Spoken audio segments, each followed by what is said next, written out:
There are 3 easy steps in creating your resume link. Let me show you how. Step 1. Register. Go to www.jobs180.com using any browser and click Register Now. Fill out all the information needed.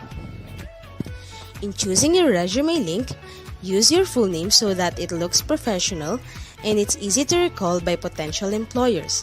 For example, Antonio Juan de la Cruz .jobs180.com. Step 2. Create and design. When creating your resume, make sure to complete your personal information and upload your profile picture. One of the highlights of the resume link is the portfolio section. In the portfolio section, you can show off your skills by uploading samples of your work like documents, pictures, videos, and your social media links. Your resume link also features different themes and you can upload a cover photo. This is a combination of a cover letter and a social network cover photo. Here is an example. You can also download a copy of your resume link and print it.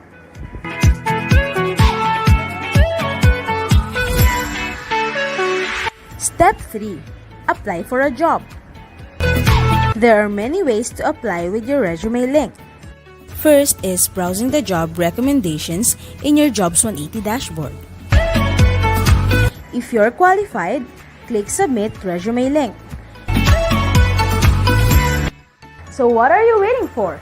Dress up your next generation resume, stand out brightly among the competitive job seekers in the market, and win the heart of your future employers using Resume Link.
Happy Friday, everyone. Welcome to today's Career Enrichment Session. We are live today for San Beda College, Alabang. So today we have speakers from GenPact and ADP joining us today. And before we start, may we invite everyone to join us for the prayer and the national anthem.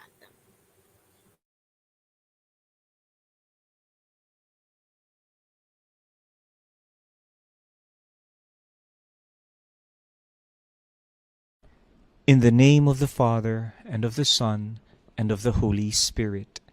Amen. Almighty and ever-living God, your name resounds throughout the world as we pray for your kingdom to reign over all creation.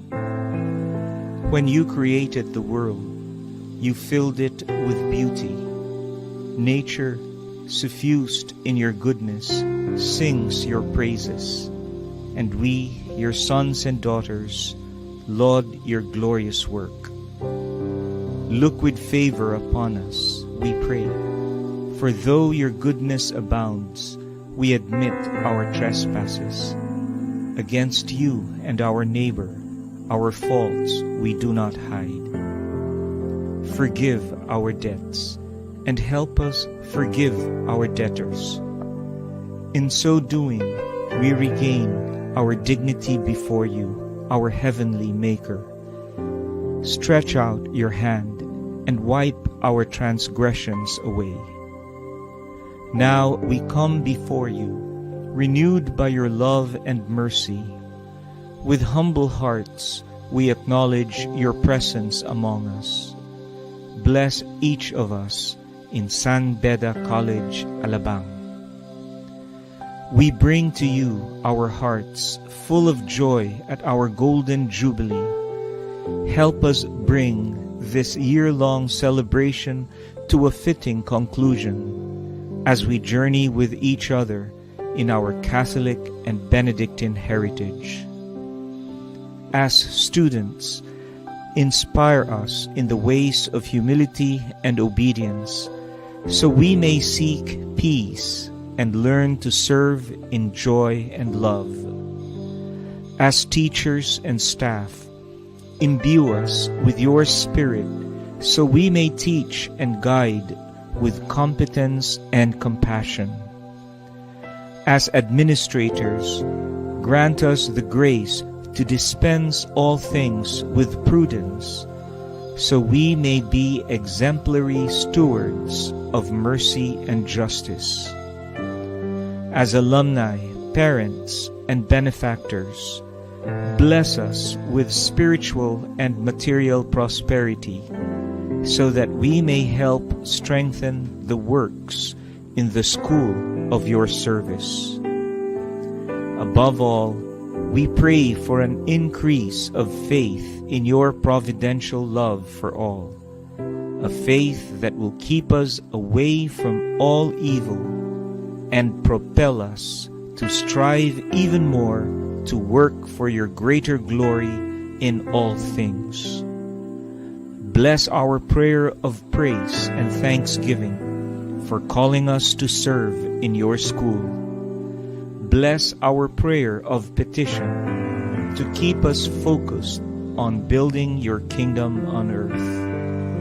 Through our Lord Jesus Christ, your Son, who lives and reigns with you in the unity of the Holy Spirit, one God, forever and ever.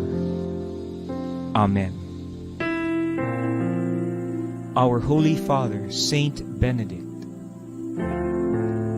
our patron, Saint Beda, Our Lady of Montserrat, that in all things God may be glorified. In the name of the Father, and of the Son, and of the Holy Spirit. Amen. Mga kababayan, ang pambansang awit ng Pilipinas. Kayang magiliw, elas ng sinangalan, alam ng puso, sa titik mo'y buhay. Lupang hinirang, kuya ka ng magiting, sa manlulupin, di ka pasisingil, sa nagagang tutok sa simoy at sa langit kong panggaw, ay hinatang tula, awit sa pagkayang minamahal, ang isang ng matawad mo'y tagumpay na naghihindig, ang bituin at araw niya kailan, ang ay di magtitingin, lumalang araw ng walhagit pagsinta, mo'y langit sa piling ko. Ang inigaya ng pagkay mga api, ang mamatay ng dahil sa'yo.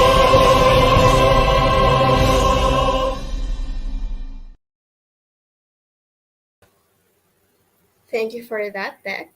So to officially begin our event for this afternoon, we'd like to call on Sir Carl Michael de la Cruz, RGC, Head for Counseling and Career Development Services, Higher Education Department, to deliver the opening remarks. A pleasant afternoon, Bedans, faculty, administrators, and distinguished speakers. It's my pleasure to welcome you to our College Career Enrichment activity. Guided with the theme Career Touchdown, Enriching Skills and Building Opportunities, the Counseling and Career Development Services Higher Education Department organized various learning sessions to assist our students in their career planning. As college students, you are at a pivotal moment in your lives, and the decisions you make now will have a profound impact on your future. One of the most critical decisions you will make in the coming months for our graduating class and a year or so for the juniors is choosing your career path. Your career will define your professional life and it will impact your personal life as well. It is essential to think carefully about the direction you want to take and the goals you want to achieve. The world of work is changing, and it is essential to be adaptable and open to new opportunities. That said, it is still essential to have a plan. A career plan will help you stay focused and motivated. It will provide a roadmap for achieving your goals as well. Part of career planning is also being employment ready or job ready. Hence, we hope that you appreciate this session. For the information of everyone, this topic is the result of the sensing survey that we administered a month ago. The CCDS is committed in providing services and programs that will address your wellness, well-being, and career guidance needs. We want to ensure that the things we provide are catering to what you truly need. I would like to thank our speakers for heeding the clarion call. Salamat po sa pagtanggap sa aming paanyaya. A warm thanks as well to the College of Arts and Sciences, headed by Dean Attorney Juan Rupuchong, JST, and the School of Engineering and Technology, headed by Dean Engineer Jerry Turingan, for the support they are generously extending to our office. Finally, I would like to take this opportunity to express my sincerest appreciation to jobs180.com and to Ma'am Shari Mestosamente for partnering with us in addressing the career guidance needs of our Bedan students. Before I end, I would like to remind our graduating students to participate in our in-person job fair slated on May 30, 2023. Take advantage of this opportunity to advance your career. Lagi nating tatandaan, sa bawat padayon, huwag kalimutan ang pahuway, magpapahinga, ngunit hindi susuko. Let's enjoy and appreciate this meaningful activity. Once again, good afternoon, that in all things, God may be glorified.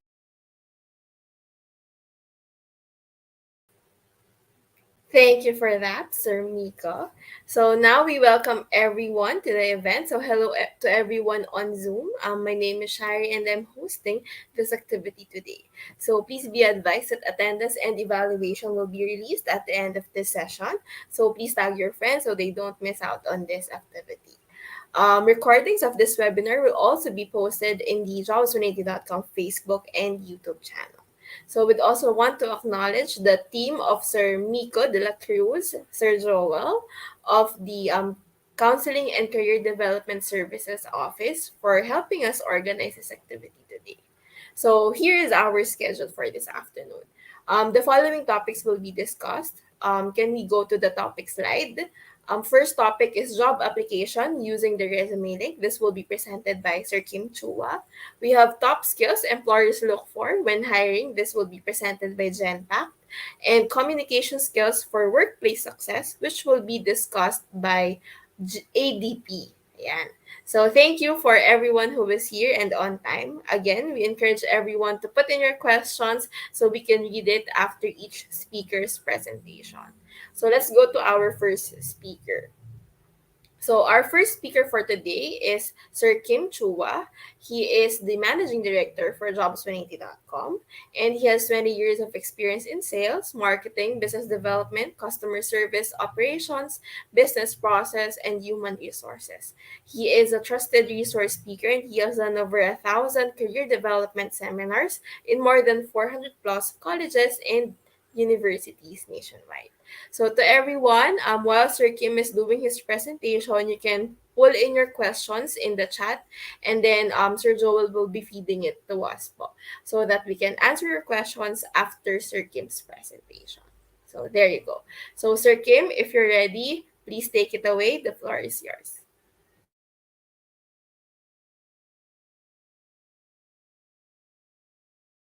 everyone. Good day to all of you. My name is Kim Chua. Don't forget the wa, baka Kim Chu lang maalala nyo. And I'm here to share to you about the most secure tool for job application. This is how you can market yourself more effectively and the different ways to do that. Okay, so let me start. Now, when you apply, you probably have a checklist if you're using the right tool. So just go along with me if you have the right, if you have the same checklist that I have. So ito yung mga things na like kong tinatandaan, no? Will my tool or will the thing that I'll be using help me to stand out? That's the first item that is very important for me. Kailangan mag-stand out ako kasi dami-dami kong kasabayan kalaban sa pag-apply. Another thing in my checklist is that, do I have more than one file? Because oftentimes I have a lot of files. May academic records, may mga government IDs, ang dami yung mga kailangan hingiin ng mga companies. So I'd like to put them all in one file. And this tool helps me to do that. Okay? Another thing that this tool can do is that it allows me to make the process more efficient. Mas napapabilis yung pag-apply, no? Hindi na napapatagal yung pabalik-balik. So, mas mabilis din syempre tayo maka-move forward. Di ba? And another thing that this tool can do is that wala tong bayad. Mukha lang akong salesman pero libre po ito. Okay? So, this tool is absolutely for free. The most important in my checklist is that this tool, okay, makes my information secured. And I think this is the most important question. Do you want your information to be secured? I hope your answer is yes. Okay? And so with that, let me show you ano tong tool na ito. This tool is called ResumeLink. ResumeLink by definition is the most secured tool for job application. Okay? This is a personalized URL. It is a link that anyone can open online anytime, provided that they know the link. So let me use an example. If you are John Santos, just in case lang, your name is John Santos, your resume link would look something like johnsantos.jobs180.com. Ganun lang kasimple. So how do you make one? Okay, how do you make one? Now, the first step is for you to register. This is absolutely for free. Wala itong bayad. Okay? So what do? You go to www.jobs180.com and that is where you now register. Okay? As you register, you just simply fill out the information. These are the basic information. You have the account details, you have your personal information, you have your education background, and just in case you have your work experience, whether it's OJT or it's part-time job or whatever yung work experience yan, then you proceed to that work experience page. Pero pag wala, hanggang dyan na lang tayo sa my education information. Okay? After doing so, you now start to create your resume link. So ano ba ang basihan ng resume link? Kadalasan, ang resume link natin, we base it on our name. We base it on our unique name. Okay, so as an example, if you are John Santos, then you say johnsantos.jobs180.com. Now, what about during scenarios where you create your resume link tapos may nauna sa inyo? May ibang John Santos, may kapangalan ka, no, nauna sa inyo. Ano mangyayari? Magkakaroon na red na box, sasabihin niya, this name has already been taken. Na okay, malungkot pag taken na. Okay lang. Maging creative lang kayo ng konti. Pwede mo balik na rin. Pwede mo sabihin Santos John. Okay, you can also say Santos J. O kaya J Santos. O kaya JS. Di ba? Or SJ. Depende sa link na gusto mo gawin. Basta importante, wala kang kapareho kahit kayo may kapangalan. Now, another thing I'd like to emphasize here, wag po kayong OA. Pag gumawa kayo ng resume link, huwag mo gagawin tipong nakalagay Cutie Pie, Loverboy, Barbie doll, di ba? Because it doesn't sound professional. Imagine going to a company and the HR will ask you, do you have a resume? Tapos sasabihin mo sa kanya, meron po, ang resume ko ay eljablo.jobs180.com. Di ba? Baka matakot yung HR sa inyo. So I don't recommend that you do something like that. Just stick to your name. Whatever your name is, it will sound professional. Okay? Now, in creating a resume link, you have to use a valid email. Emails like Yahoo, Gmail, Rocketmail, any email, basta nabubuksan nyo, wag na wag ka lang gagamit ng facebook.com na email. Okay? Do not use something like, example lang patrick@facebook.com na email. Do not use patricia@facebook.com na email. Okay? In short, do not use @facebook.com na email. Because if you use @facebook.com, you will no longer be able to receive notifications being sent to you by the companies as well as jobs180.com. Okay? So use something that you can open. Why is it important for you to open your email? Because you have to verify your account. Okay? Remember, pag nag-verify, yan ang ebidensya na ikaw nag-register talaga. Yan ang proof. Diba? And at the same time, if you verify your account, then you'll be receiving notifications from the companies as well as Jobs180. If you do not verify your account, hindi nyo na po marireceive yung mga notification ng mga company. So, sayang naman. Diba? Might as well verify your account first. Okay? Now, you're done with the first step. after you verify. So, ano na ang second step? Ang second step is the most logical of all the steps. You have to complete all the information. Very logical. Sino sa inyo mag-apply sa mga kumpanya, bungi-bungi detalye? Sino sa inyo magbibigay ng resume sa mga HR tapos kulang-kulang details nyo? I don't think you'll do that because you're just wasting your time. Instead, kumpletuhin yung information nyo bago kayo mag-submit dun sa mga companies. Okay? So, step 2, complete the information. And how do you do that? Punta kayo ulit dun sa website, www.jobs180.com, and this time, you don't need to register again kasi may account ka na eh. What you need to do is you have to log in. Okay? Now, as you log in, you start to put your registered email or your resume link and then your password. Na ikaw lang may alam. Okay? Ganun lang siya kasimple. Now, once you're inside your account, you start to fill in the blanks. Ganun lang kasimple. Fill in the blanks. So, the things that you see here, yung mga contents, napakasimple lang. Yung mga personal details nyo, lagay mo dyan. Diba? All the information na sa tingin nyo relevant, you put it there. Now, I have some emphasis lang on items na madalas na may-miss out ito ng mga aplikante. Ano yung mga yon? Sa contact information, you have to put here all the possible ways na pwede ka makontak ng isang HR. Kagaya ng social media handles nyo. Ba't ko nasabi yan? Because in reality is, pag tinatawagan kayo ng mga HR, madalas hindi naman ina-answer eh. Lalo na pag hindi nyo kilala, pag nag-ring yung phone nyo, hala, sino kaya ito? Di ba, hindi mo kilala. Ano gagawin? Hahayaan mo na lang. Di ba? Antayin mo kung may message sa inyo. Eh, paano kung yung HR hindi naman hindi masipag mag-message? Masipag lang siya magtawag. That's why I recommend you put here all the possible means na pwede ka makontak. Kagaya ng social media nyo. Put your Facebook there, yung mga messenger nyo, mga Twitter nyo, iba pang mga paraan, social media handles para mabilis kayo ma-reach out. Diba? Message na lang. Are you available Thursday, 10 a.m., so on and so forth. You get what I'm saying? Diba? So lahat ng paraan, lagay mo dyan. What else do you put here? You also put here yung inyong mga work options. Sa work options naman, you just choose lang, parang yes or no lang yan, parang switch, no? Kung ano yung mga options na gusto ninyo, no? Willing to work night shift, willing to relocate, looking for OJT, you can also put it here. Okay? And then in terms of education, obvious naman, yung alma mater nyo, lagay nyo dito. Diba? Yung mga pampakapal ng resume, sa seminars attended, kahit magkopyahan pa kayo ng mga classmates mo, okay lang. Basta lang make sure, alam nyo na pag-usapan doon sa seminar na yon. Pagdating sa certification, ganun din yan. Walang limit sa space yan. Achievements, recommend ko dito is you don't only put yung mga achievement nyo inside the school.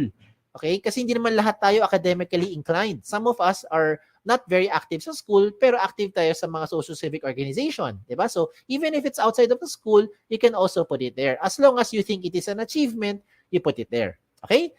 Now, in terms of skills and languages, isa-isahin ko lang yan ha. Sa skills, do not limit your skills dyan lang sa course nyo. Hindi porkat education ng course mo, ang ibig sabihin, ang skills na alam mo lang ay magturo. Hindi porkat accounting ang course mo, ang alam mo lang gawin or ang skills mo ay mag-debit, credit, at mag-balance sheet. Diba? So, marami kang alam na iba pa mga skills na kahit walang connect sa course, you can also put it here. Sample, photography, diba? Videography, diba? And all the other things, calligraphy, pwede mo ilagay dyan.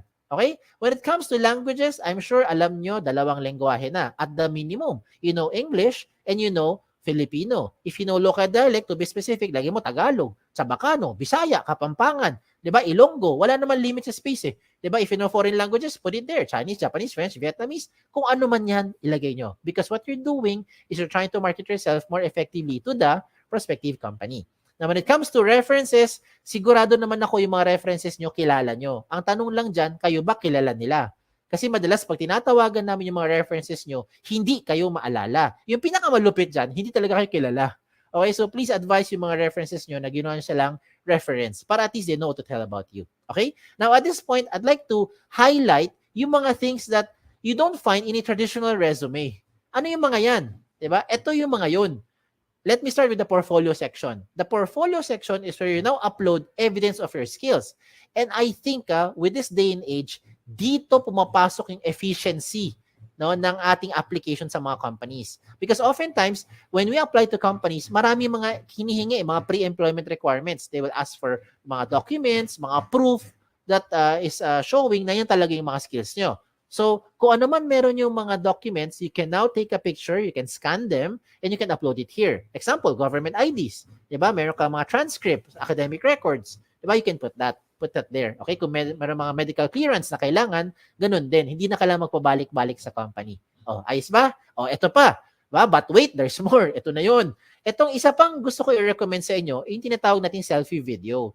Nowadays, I think it is not very difficult to create a selfie video. Diba? TikTok nga kayo eh. Diba? Alam mo naman paano gumawa ng selfie video. So I don't need to teach you how to create a selfie video. What I need to share to you na lang is yung anong kailangan sabihin pagka gumawa ka ng selfie video. Okay, this time, what I recommend is you say something interesting about yourself. Okay? So, you pretend that you're being interviewed by the HR. Diba? Ano yung matiyatanong sa atin? Why should we hire you? Diba? Tell me something about yourself. Why should we consider you among all the other applicants? O, diba? Ang kagandahan ngayon is you create that video for about 1 minute or less. Hindi kailangan sobrang haba. No? Mga 1 minute lang or less. Pero ang maganda rito is na-evaluate na nung HR yung inyong communication skills. If you can speak in English, then I recommend you speak in straight English. But if you cannot, it's okay as long as you're able to show your personality. You can also showcase here yung mga hard skills nyo. Ano yung mga hard skills? Kagaya ng mga video na panood ko dati, pinakita nila how to use a soldering iron, how to properly handle a welding machine, diba? How to fold table napkins. O ganun, diba? So depende ko ano yung mga skills na alam mo at depende ko ano yung nasa field mo rin, 'di ba, na napag-aralan, 'di ba? So, kung gusto mo magpakita ka paano mag-balance sheet, pwede rin, 'di ba? Again, it really depends on what you wanted to show dun sa HR. Ang point is, you don't need to travel back and forth para lang ipakita on the spot dun sa HR yung inyong hard skills. And most importantly, hindi na kailangan magkaroon ng maraming aberya, maraming storbo, 'di ba? Sometimes when we try to contact you for the phone interview, maingay yung background, hindi marinig, 'di ba? Mahina signal, maingay, ano nangyari? Nasa biyahe, diba? Or sometimes hindi magtugma yung schedule. At least with that selfie video, it makes the process now more efficient. Now, another good thing pa with the ResumeLink is that you also upload here your profile picture. When it comes to profile picture, you don't need to go to the studio para magpa-picture. Huwag ka na gumastos. Ang importante lang dyan, tumingin ka sa camera, okay, with plain background, at of course, mag-bihis ka naman ng maayos, diba? And then, you're good to go. Huwag mo gagawin yung mga nasa right side ng screen ninyo. Those samples that I'm showing you, it doesn't look professional. Imagine, di ba, yung mga selfie, mga nilagay ng avatar, yan, hindi, wag nyo gawin yan. Okay? Wag nyo gawin yan. It doesn't look nice, doesn't look professional. Okay? Now, another good thing pa with the ResumeLink is that meron tayong tinatawag na cover photo. Ayan, pasintabi sa matatamaan. May iba sa inyo nakikinig ngayon, hindi naman kayo gifted with writing skills. Some of us are having a difficult time expressing our thoughts and feelings into words. So ano pwede mo gawin? You can now use those pictures to represent your personality or to showcase yung inyong skills. Example, look at the one on the left, yung nasa baba. Ano kaya siya? Sabi ni iba, sir, ophthalmologist, optometrist, or eye expert. Yung nasa kanan, yung nasa taas, ano kaya siya? Sabi ni iba, sir, para siyang admin or clerical work. Or maybe makalat kasi tingnan mo yung lamesa ang kalat-kalat. O, diba? Again, it depends on the interpretation of the person looking at it. This is an example of someone into HR or maybe into psychology. And this one is an example, it's a very good example by the way, of someone who wanted to say that there is no shortcut to success. Hindi po yan miyembro na Akit Bahay Gang. Okay? Ang gusto niya sabihin, you will be able to reach yung goal mo by taking one step at a time. Oh, di ba? You get what I'm saying now. So I'm showing you good examples para you can draw inspiration from. And I will also show you not so good examples. Ito yung wag niyong gagayahin. Huwag kayong magpapaka-misteryoso. Okay? Maglagay ka ng picture mo dyan. Lalaki man, babae, in between, okay lang. Ilagay mo dyan. Member man tayo ng LGBTQ+, okay lang. You put it there. At least alam ng HR who to expect. A lot of times, yung mga pangalan kasi very interchangeable nowadays. Ako mismo, guilty ako dyan. My name is Kim. A lot of people think, babae ako. Di ba? Eh, pag iba nababasa ko mga resume, ano nakalagay sa resume nila? Chris. Nakalagay George, Alex, Sam, Nick. O, diba? Joey. I would assume lalaki. Yun pala, babae. O, diba? So that's why you better make sure you put your picture there. And wag naman pugot yung ulo nyo pag nilagay ng picture. Dapat kompleto. Okay? Never leave this blank because if you leave this blank, it will not catch the HR's attention. Trust me. Kung ikaw ang HR, wala ka namang ibang makita dyan, malamang mangyayari dito, next applicant na. Okay? And then if you want to catch the HR's attention, do not create something like this. This is just my opinion. I don't think this looks professional kasi ang dating parang tamad, parang happy-go-lucky, no? Parang chill-chill, walang pakialam sa buhay. Again, that is just my interpretation. Okay? So I showed you the good and not so good examples para you'll be guided. Now, you can just play along later on kung anong sa tingin nyo mas bagay sa inyong background or sa inyong sa gusto niyo ipakita sa personality niyo. Okay? Now, let's examine a very good example. Look at this person, itong eye expert. Bakit maganda itong example ng kanyang ResumeLink? Because all the information you're seeing here, kompleto na. 'Di ba? Hindi ka na magpabalik-balik eh. Kung ikaw yung HR, everything that you need to ask or you want to know about the applicant, you already find it here. If you're the applicant, you might as well put everything there para wag mo na antayin pa yung time na hihingin pa sa'yo ng HR yung mga documents yan. Baka hindi na mangyari yun. Baka may ibang aplikante na mas assertive, nilagay lahat ng mga information na i-process na siya kaagad. 'Di ba? Now, at this point, I know what you're thinking. You're probably thinking, Sir, okay nga tong ResumeLink. Kaso lang, baka naman yung information ko nakakalat na sa buong mundo. Baka naman nakalantad na sa buong internet. Ang sagot ay, hindi. Kaya nga tinawag na the most secure tool for your job application. Diba? Bakit? Because you control your privacy settings. Ikaw mismo, as an account user or as a ResumeLink owner, ikaw ang may control ng privacy settings mo. And how will that happen? When you log into your dashboard, as you can see in my screen, when you log into your dashboard, you will find the ResumeLink settings. Pagpunta mo sa settings mo, puntahan mo yung privacy settings at dun ka mamili ngayon ng information you want to show or hide in public. So let me use an example. If you don't want to show your birthday, what do? You turn it off. You don't want to show your references, you turn it off. You don't want to show your address, what do? Turn it off. Diba? So yung mga information na in-off mo, hindi lalabas sa public. Now, if ever lang you decide to change your mind, ang maganda dito sa ResumeLink, updated yan, real time. As in real time. So 5 minutes later, you want to show your birthday, turn it on. What happens? Lahat ng mayroong alam ng ResumeLink mo, alam na niya yung birthday mo. Diba? If 2 days later, you want to show your address, you turn it on, you save your profile, lahat ng may alam ng ResumeLink mo, alam na rin yung inyong address. You get what I'm saying? Diba? So, depende na sa inyo kung ano gusto mo i-on or i-off. If you want to turn off everything, then okay lang. You can just turn off the button. Enable public ResumeLink, off.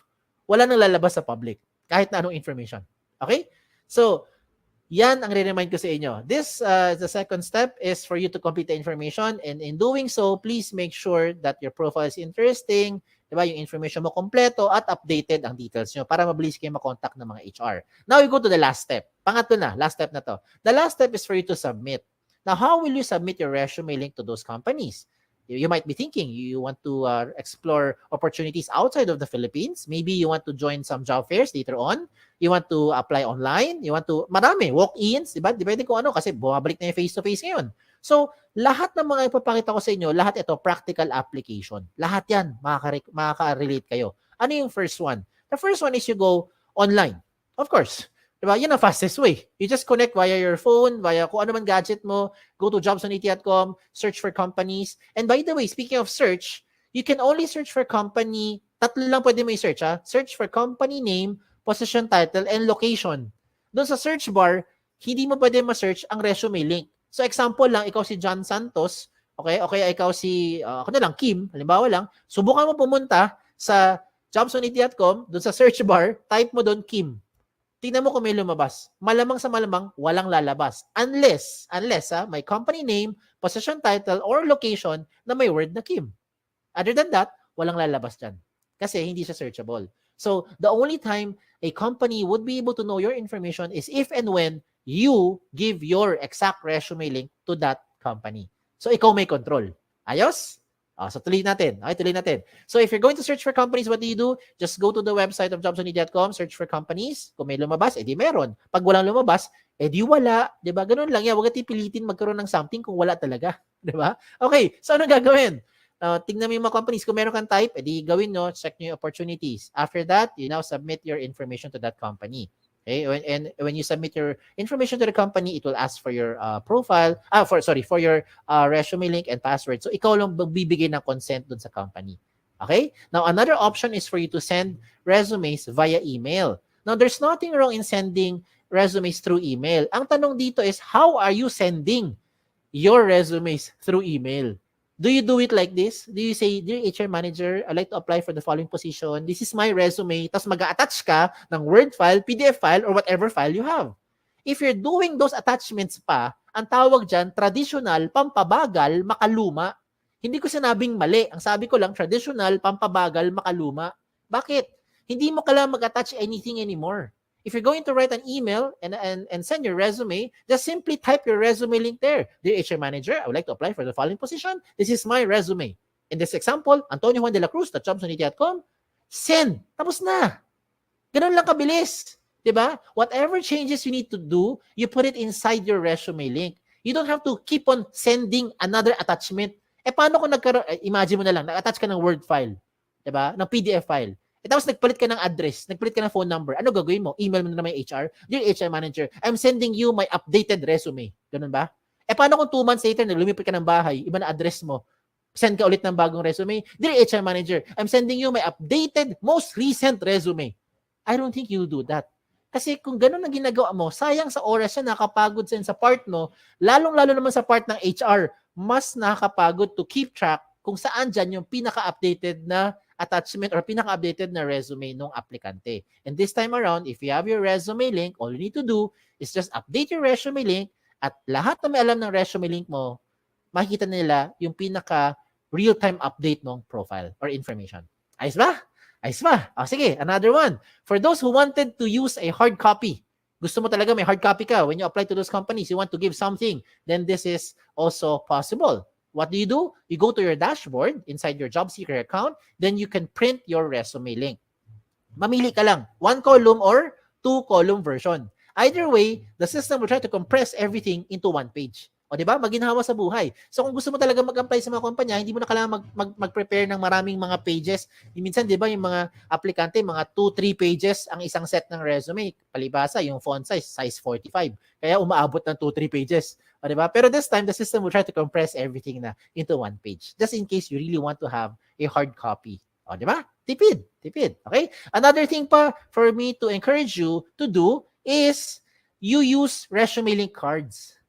ResumeLink cards. Ano tong ResumeLink card? Kung sa mga nagtatrabaho na, ang tawag namin business card. Sa mga nag-a-apply, tawag dyan, ResumeLink card. So in one piece of paper, whether short bond or long bond paper, you can now design it your own way. You can design it, depende kung ano ang gusto mo, pagiging creativity mo. Ikaw bahala. You can make 10, 20 sets of cards. Depende sa laki or liit. Diba? Kasi laki ng index card or kasi liit lang ng mga normal business cards natin. Diba? So, depende. So, maybe in one long bond paper, you can make 10, 20 sets of cards na. And so, after you have it printed out, pwede ka na ngayon maggupit-gupit. Gupit-gupit na lang.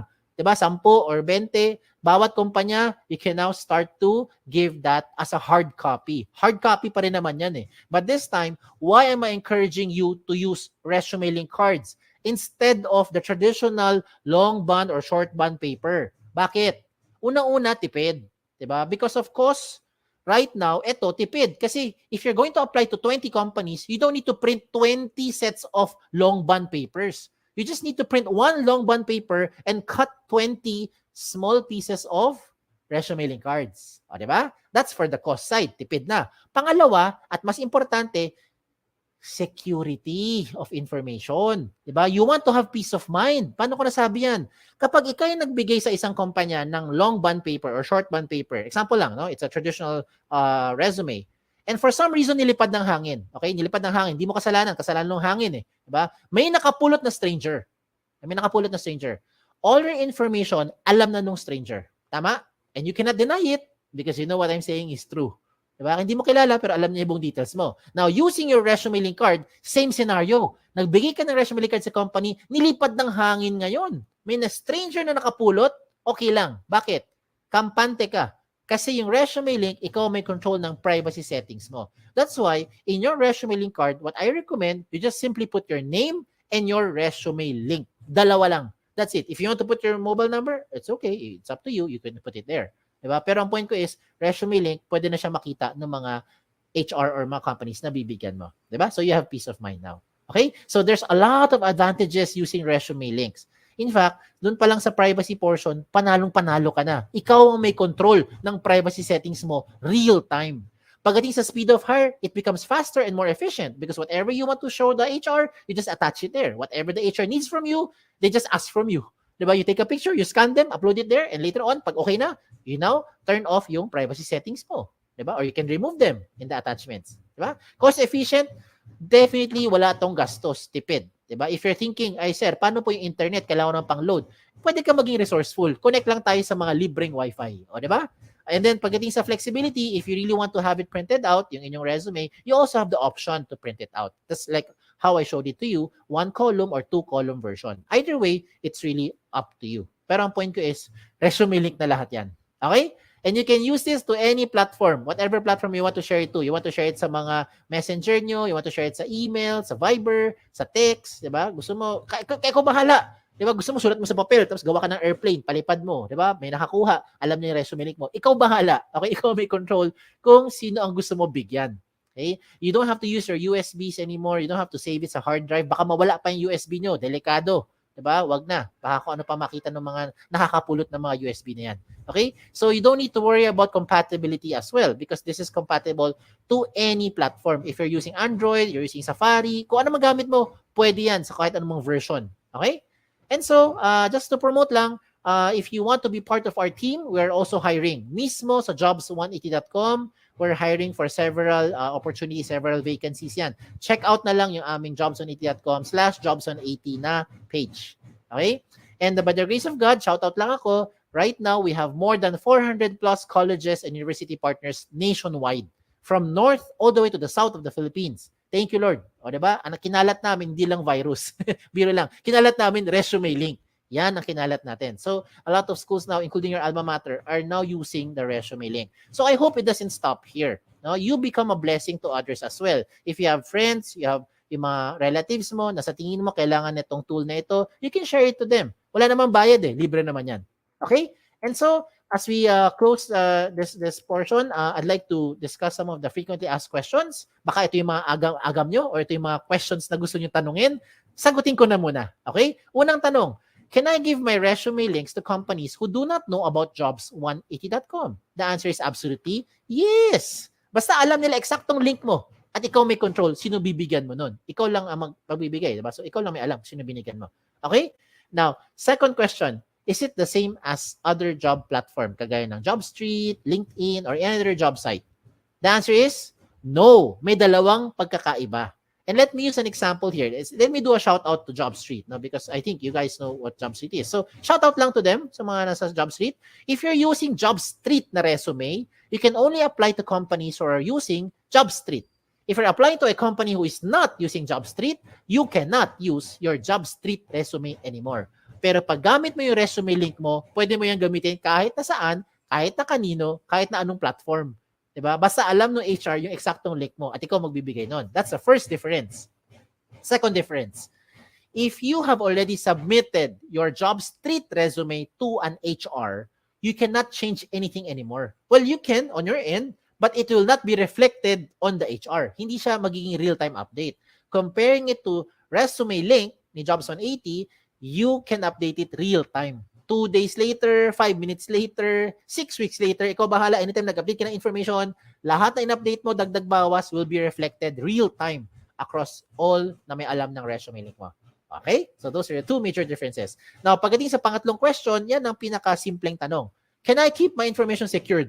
I hope by this time na-convince ko na kayo na ito na ang pinaka-secured na job application platform. Okay? So, use your resume link. Number 4 question, I think, is the most important question. How often should you update your resume link? The answer is every time. Every time na meron kang babaguhin. Okay? Every time na meron kang babaguhin. Lalong-lalo na yung contact details mo.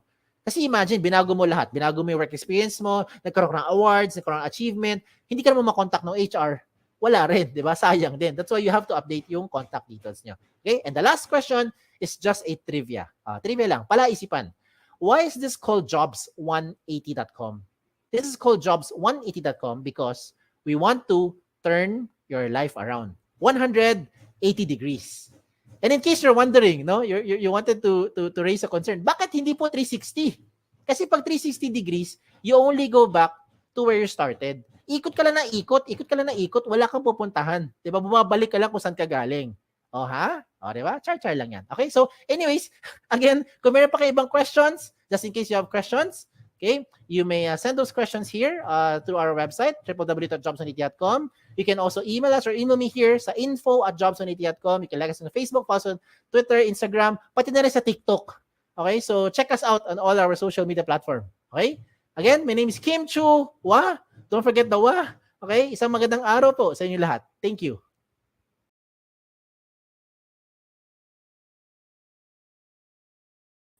Thank you for that, Sir Kim. So to our audience, the floor is now open for questions. So if you're watching on Zoom, you may now put your questions in the chat box. So I'll go first so that you can think about your questions. First question, sir. What will happen if you do not show up on a scheduled interview? Do you get blacklisted? What happens? Number one, it reflects on your credibility. I think it is not a sign. Well, the other item that I would not recommend is when you confirm tapos you don't show up, it speaks about your professionalism, eh, 'di ba? Kasi nag-confirm ka eh. So dapat pumunta ka. If you cannot advise, I mean if you cannot show up for whatever reason, then you have to advise the HR that you're not pushing through with that with the interview, no? And then whatever that reason is, valid man or hindi, 'di ba? As I joke about it, baka nadulas ka or namatay yung palaka mo, 'di ba, sa aquarium, 'di ba? Any reason, pwede naman eh. Ang importante, nagsabi kayo na hindi kayo makakapunta, 'di ba? So, blacklisted is such a strong word.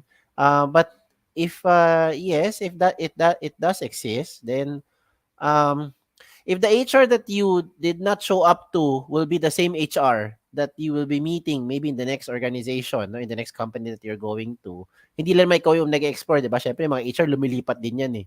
Pag sila ulit yung ma-encounter mo, malamang sa malamang they'll remember you. And you won't have a schedule anymore, tingin ko, if you do not show up. Kasi parang ghosting yan, di ba? Kung kayo, na experience yung mga ghost, di ba? Ng mga, kung sino man, 'di ba, the next thing na mangyari sa inyo yun, then alam mo na, 'di ba? So you'll be careful, you'll be extra careful. So for me, my tip there is very simple lang. You research about the company. If you're sure na about what you're applying for, tapos nagtawag sila sa inyo for an interview, for a schedule, then the best thing to do there is you also check on your end first if you're serious and sure about that application. If the answer is yes, then by all means confirm and then you push through. 'Di ba? If you already confirm because at that time sure kayo tapos biglang nagbago isip mo after 10 seconds, 'di ba? E nababa mo na yung phone mo, paano na? 'Di ba? You have to advise na lang the HR that you're not pushing through. Ganun lang 'yun. Okay? So I Okay, hope next nasagot ko yung question. tanong na yun. Is it okay to land a job that is not directly related to your course? Is it okay to land a job? Definitely, oo. Okay lang mag-apply sa mga companies kahit na saan pa yung lugar. Even if you are, let's say you are based in Alabang right now and then the position you're applying for, let's say it's not near Alabang, it's not in BGC. Maybe it's in Pampanga, no? Kasi may Technopark sa Pampanga or extreme. Halimbawa, nakita mo yung position sa may Bicol o ganun, 'di ba? Tipong 12 hours lang naman yung drive papunta doon. Kayang-kaya, 'di ba, gawin papunta, pabalik, balikan. Ubos na yung oras mo. So walang problem to explore kung saan yung location as long as you are aware of the possible repercussions later on. So you need to check, no, kung if you need to relocate. You have to find uh your transportation then yung means, no, to go to that company just in case it will take about 2-3 hours ride or drive from yung area mo kasi ano yan eh, yan yung reality eh, 'di ba? Sa panahon ngayon, even if sabihin natin interconnected na yung mga highways, you still will eat up some of the resources. So yun, you have to plan, no? Pero to answer the question, definitely wala naman pong barriers. Pwede mag-apply kahit saan. There are certain work options as well that are being considered. Pwedeng hybrid, 'di ba? So hindi lahat face-to-face ang meeting sa office. Baka naman you can work from home, let's say 4 times a week, tapos once a week ka lang mag-report. Tapos yung week na mag-report ka, may sick leave pa. 'Di ba? So hindi mo na kailangan pumunta, 'di ba? So again, these are just things I'm sharing, no, to ano lang, to make light of the situation. Pero yung totoo talaga diyan, kung ako lang I'll be practical. I'll find opportunities kung saan malapit para kung sa late at late lang, hindi ka na malilate, 'di ba? Pangalawa, if you need to do something rin later on, if there's anything that's let's just say wag naman emergency, pero there's something that you need to rush back pabalik sa bahay mo, hindi ka ano haggard, 'di ba? Hindi ka magpapanik. Ayan. So yan yung practical lang diyan, practical tip. Okay? Okay. Mm. To our audience, making sure na wala kayong questions. Sigurado ba? Last na lang to, Nice. sir. Post May lang kayo ng questions diyan sa Zoom ninyo, no? And then specific ng ipo-post question. dito ni Sir ang mga questions sa ating ano. By the Okay. way, we're missing the link here, but let me promote the link while Miss Shari is waiting for some more questions. Um, Don't forget to check out the school career portal. It's schools with an S, schools.jobs180.com/SBCA. O ayan, no? Para malinaw, San Beda College Alabang. Yan po, nakita niyo nagsuscroll ngayon sa screen. Puntahan niyo po yung link na yan. You will see a lot of companies, a lot of opportunities, even if they're outside of Alabang or outside of Muntinlupa or your area. Marami po dyan, no, mga companies, most of which are industry partners or company partners po ng school ninyo. Ayan. So Ma'am Shari, baka may questions tayo. Mga na-late lang mag-isip. So baka late lang na post. Sige, sir. Ito, sir, question from my end. Mm. Why is your first job important, and why does this decision have so much impact in your career journey? Yes, real talk ito kasi yung question yan, that's very very true when you are serious with your career path, no? Why did I say that? Some people, though I'm not saying they're not serious, pero the way they look at their first job is for the sake lang na magkaroon ng experience. Diba? Marami ako mga na-encounter before. I, for one, I was also, at one point in that kind of mindset while I was still in school. Ang iniisip ko noon, kahit anong unang kumpanya tumawag sa akin, yun na lang yung kakagatin ko, di ba? Yun na lang yung igagrab ko para lang masabi meron akong trabaho. Unang-una, 'di ba? Pangalawa, you can start making your own money. Syempre hindi ka nahingi ng allowance sa parents mo. At higit sa lahat, yung pinaka part kasi doon na pinaka point ko doon syempre para may experience, o 'di ba? Now, looking at that mindset, walang mali. Pero it could be better. Now, how can it be better? Now, this is my way, no, of putting it to make it better is yung first job nyo, sana align siya dun sa career path na gusto nyo i-take. Now, why did I say that? Let me just use an example. If you, halimbawa lang nag-graduate ka ng, let's say, regardless of your course, yung gusto mo i-pursue na career path is to be an accountant. Example lang, you wanted to be an accountant, no? You wanted to pursue financial industry, gano'n, no? Or nandun ka sa path na yan, banking, financial industry. Now, the first company that called you up is an IT company who, let's say you are a graduate of programming, halimbawa lang, labo, di ba? Programming ka pero gusto mo accounting. Sample lang, no? Graduate ka ng programming. So, ano ginawa mo? You took the job, no? You took freelance graphic design work or kahit na full-time work yan pero graphic design, halimbawa programming. So, even if you have your first job sa ganung field, which is programming, wala siyang connect sa gusto mong gawin later on, which is to be in the financial or accounting side. Diba? So, kahit nasabi mo may 5 years experience ka sa programming, if the career path that you want to take later on is to be in the financial or accounting direction, then you're back to zero even after 5 years of experience mo sa programming. You get what I'm saying, di ba? Yung pag walang connect doon yung gusto mo gawin, yung experience mo, it just yes, nagkaroon ka ng experience mag-work, pero hindi yan yung kailangan nung susunod mong trabaho eh. So pagdating mo sa second job mo, you're like back to zero again doing the accounting or banking or financial job. Tama? Am I making sense? I hope I made sense. So yun yung pinaka-importante doon, no? Para sa akin. Crucial pag first job. Question from the audience. Mm. Any advice po sa mga nangangarap makakuha ng trabaho abroad? Okay. So ito, mukhang real talk din ito, no? Sabihin ko sa inyo yung totoong sentiments ko dyan. Why do you want to work abroad? I am not encouraging nor discouraging everyone here. I just want to be neutral, no? Some of you might have relatives working abroad. So for obvious reason, you want to stay close with your family. You know, you follow the footsteps of going there. 'Di ba? Now, iba naman sa inyo, maybe you are forced to do this because your family members or some of your family members are telling you mas malaki kita dito sa ibang bansa, ano, mas magiginhawa ang buhay mo pag sa ibang bansa ka magtatrabaho. Then again, I leave it up to the subjective yun eh. 'Di ba? Masasabi mo bang maginhawa yung buhay pa ikaw lang mag-isa sa bahay, wala kang kasama, 'di ba? And you're doing all these things. Maybe if that's a scenario, 'di ba? So mahirap siya i-put into proper context. Ang sa akin lang to answer that question, straightforward yung answer ko dito is sa mga gusto magkaroon ng trabaho sa ibang bansa, it's the same as gusto mo magkatrabaho dito sa Philippines. Number one is do your research.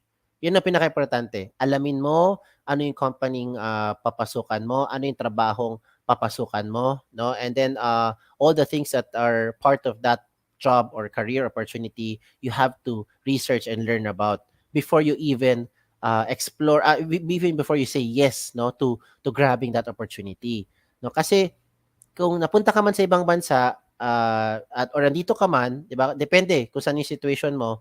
When it comes to the interview, some of the companies might just ask you a very simple question. Why did you apply for this company? What do you know about the company? 'Di ba? Yung mga ganung tanong lang. And if you start to answer, I don't know anything about this company. I was just told that this company is a good company. So, lagot na. You just wasted your time and the time of that HR. Sayang opportunity. 'Di ba? That is again whether abroad or Philippines 'yan. Diba? So, sa mga gusto po magtrabaho abroad, just to be specific lang with that question, sa tanong dito, no, na nakapost. If you want to work outside of the country, then be prepared for the possible uh, consequences, 'di ba? Yung mga friends mo, hindi mo nakasama yan doon, 'di ba? Although marami tayong mga virtual platforms right now na pwede mo makita araw-araw, mag-usap kayo, but it will still be very difficult and challenging, no? You have to adjust to the culture, no? Kasi hindi naman doon yung pagka biniro mo, parang tayo dito, 'di ba? Alam mo yung birong ano Pinoy version eh. Pag doon biro, baka yung biro para sa para sa kanila hindi, 'di ba? So you have to adapt to the culture, you have to adapt to the environment, and then you have to adjust yourself, 'di ba? Very very difficult 'yon, no? Yung part na 'yon. If you want to experience that, ano yung feeling, para lang may eye opener kayo on how it feels to be working outside of your comfort zone, you just try to travel. Yan yung recommend ko. You try to travel. You don't have to travel outside of the country. No, if you don't have the budget, subukan mo lang gawin ngayon, no? Mag-travel ka, punta ka sa kung saan man, kung nasa Alabang kayo ngayon, pumunta ka sa Bulacan. Ayan, parang hindi naman gano'n kalayo, punta ka Bulacan. Pero ito yung challenge ko sa inyo. When you get to Bulacan, do not speak in Tagalog. You speak in straight English. Ayan, subukan mo gawin 'yon. 'Di ba? Wherever you go, you speak in straight English. Tignan mo kung maka-adapt yung mga environment sa'yo, ikaw maka-adapt ka rin sa environment na 'yon, 'di ba? So gano'n siya. But the good thing is, if you're in the Philippines, kahit saan ka pumunta, alam mo, amoy Pinoy pa rin 'yan eh. 'Di ba? Panlasang Pinoy pa rin 'yan. So makaka-adjust ka pa rin talaga kahit anong mangyari. But if you're outside of the country, then that's the real world of work na, 'di ba? Ibang usapan na. Your boss might have different expectations from you, 'di ba? Yung career path mo, iba na rin, 'di ba? So gano'n 'yan. Okay? So yun lang. I hope nasagot ko yung tanong na 'yon, no? Yeah. Baka may tanong pa kayo. Kung wala ako magtatanong sa inyo. Sige. Ba't niyo ba gusto mag-abroad? O, 'di ba? Yun din yung isip ko parati. I ask my friends, ba't ba nila gusto mag-abroad? Actually, So ikaw, sir, personal opinion, you don't want to do it. You'd rather stay ako here. kasi, ang personal opinion ko dyan is, kung habol mo kumita ng mas malaki, I think what you need to do is you focus on what you're doing, and whatever you're doing, treat it as if that's your last, kumbaga, yan na yung last trabaho mo. Tignan mo kung hindi mo siya ayusin. Ayusin mo parati, every time. 'Di ba? Alam ko lahat nagkakamali, okay lang magkamali. Pero once you're able to do that well, and you're able to perfect yung craft mo, I think yung mga bossing mo, yung mga managers and people in the organization will be able to acknowledge that, and then you will get your promotion accordingly, 'di ba? Now, if you don't get that in that company, or you don't get the recognition in that company, there are also other companies here in the Philippines that you can also, 'di ba? Kumbaga grow, 'di ba? So you don't need to go out. Para sa akin, kung pera, yun yung isa. Standard of living is also a big question there, because in the Philippines, kahit maliit kita mo, maliit naman yung standard of living, mababa, 'di ba? Kung compare mo sa ibang bansa, mataas nga yung kita mo, ang mahal naman din ng pagkain, ang mahal ng rental, ang mahal ng basically lahat mahal eh. So kung ano kinikita mo, parang commensurate lang siya doon sa gagastusin mo. 'Di ba? Tapos magpapadala ka pa sa Pilipinas. Alam mo naman yung mga ugali natin dito, 'di ba? Pag may kamag-anak na nasa ibang bansa, feeling mo ATM machine eh. 'Di ba? O ATM na, machine pa do. Redundant na ako sa letter M. So parang ATM ang dating, 'di ba? Anytime padala dito, padala diyan, 'di ba? So wala rin natitira. Yun yung mga scenario ng mga ibang kakilala ko na nag-work sa ibang bansa. So the beauty lang is, siguro you get to learn the different culture. Yan yung hindi mo makukuha if you stay here in the Philippines. 'Di ba? That's the only thing that yeah, but you can only learn as much. Syempre, after a year or two, yan na rin yung culture niya. Wala na magbabago sa culture na yan. 'Di ba? Lipat ka ulit sa ibang country kung gusto mo para, 'di ba, maging traveler ka, 'di ba? Okay yan, paiba-iba, 'di ba? Ayan. So yan yung personal ano ko lang, personal sentiments ko diyan. You don't need to leave. You can find your career opportunity here in the Philippines, and there are a lot of opportunities here. Okay? So yun ba? Yun yung sa akin. Okay, to award the certificate, we'd like to call on Sir Joel. Sir Joel, we'll put you up. Hi, sir. Hi, Sir You're Joel. on screen. Hello, yes, good afternoon. So, Sir Kim, please allow me to give to you our certificate. I'm going to read it for you. So, San Beda College, Alabang, Alabang Hills Village, Muntinlupa City, Counseling and Career Development Services, Higher Education Department. This certificate of recognition is given to Sir Kim Chua for sharing their expertise as resource speaker in the webinar titled Job Application Essentials for First-Time Job Seekers during the College Career Enrichment Activity 2023 with the theme Career Touchdown Enriching Skills and Bridging Opportunities. Held on May 12, 2023 via Zoom meeting. Undersigned, Sir Carl Michael B. De La Cruz, RGC, Head Counseling and Career Development Services, Higher Education Department, and Maria Kathleen Sitiglao, PhD, RGC, Administrator, Counseling and Career Development Services. So thank you, Sir Kim. Maraming salamat po, Sir Joel, at sa lahat po Thank you, ng sir. nasa San Beda College, Alabang. Thank you po. Thank you po. Thank you po. Thank you. Ayan. So, I'll put you down po, no? All right. So to everyone, next topic is communications. Top skills employers look for when hiring. So this will be presented by Miss Carla Jean Victoria, sourcing recruitment for Genpac Philippines. Miss Carla is a graduate of Bachelor's in Elementary Education, major in General Education at Don Honorio Ventura State University. She's currently working at Genpac as a recruitment associate from July 2022 to present. We'll put you up, Miss Carla. Hi, ma'am. How Hello, are you? hello. Yeah, hi. All right, so yeah, thank you for the wonderful introduction, Miss Shardy. Yeah, so hi everyone. So today we're going to discuss the topic which is top skills employers look for when hiring. So I believe we have mixed audiences today. So we have students, college graduates, and employed, right? So yeah, so this topic will interest you a lot, especially for those currently looking for a new job, changing their career path. Okay, so when you can take a look of the meaning of our specific topic, which is skills. So what are the common words that comes up into our mind? So here are the few words. So skills, we have ability, technology, and knowledge and tools. Okay. So for the skills, ability is to do something well, and it is something that requires training and experience to do well. So we all know that different people have different abilities. We all have different talents and intelligences. So you should know what kind of ability or intelligence that you are capable of. Okay. So for the second one, it's technology. So especially now we are on a modern technology, so you should know the different platforms of social media, especially when you are applying for a job. So you can research those platforms when you are applying. So a good example of this is the Jobs 180, right? So the third one is the knowledge and tools. So you should know what type of company, position, environment that you are applying for. So it is better to do some research first about the company before applying. Okay, so for the number four, it's the tools. So these are the Microsoft Offices, and you should explore, watch tutorials on internet on how to use those kinds of tools, especially on BPO companies. So it is an advantage that you know how to use MS Office. Okay, so yeah, I just want to confirm if I'm still on the broadcast now. Miss Shari, can you confirm? Yes, ma'am. We can hear you. Oh, okay, thank you. Yeah, so thank you for that. I think I have having a technical issue, so sorry.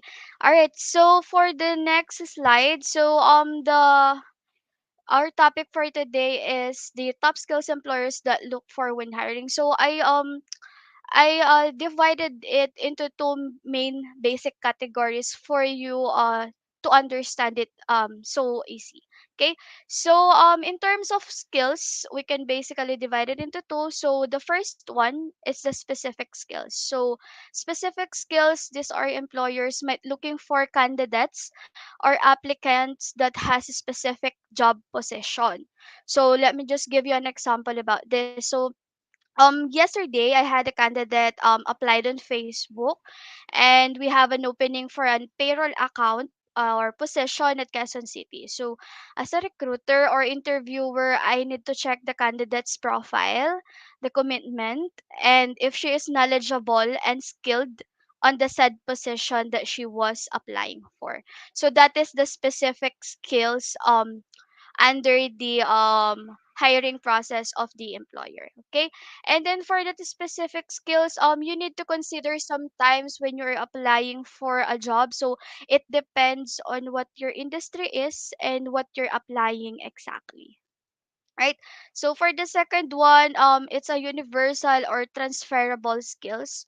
So these are the skills that can develop and improve throughout your life. So these are the skills that much appreciated, required, and in demand as of now to the employers, especially on BPO. So those are the universal or transferable skills. So you need to improve that in your own way. Okay, so under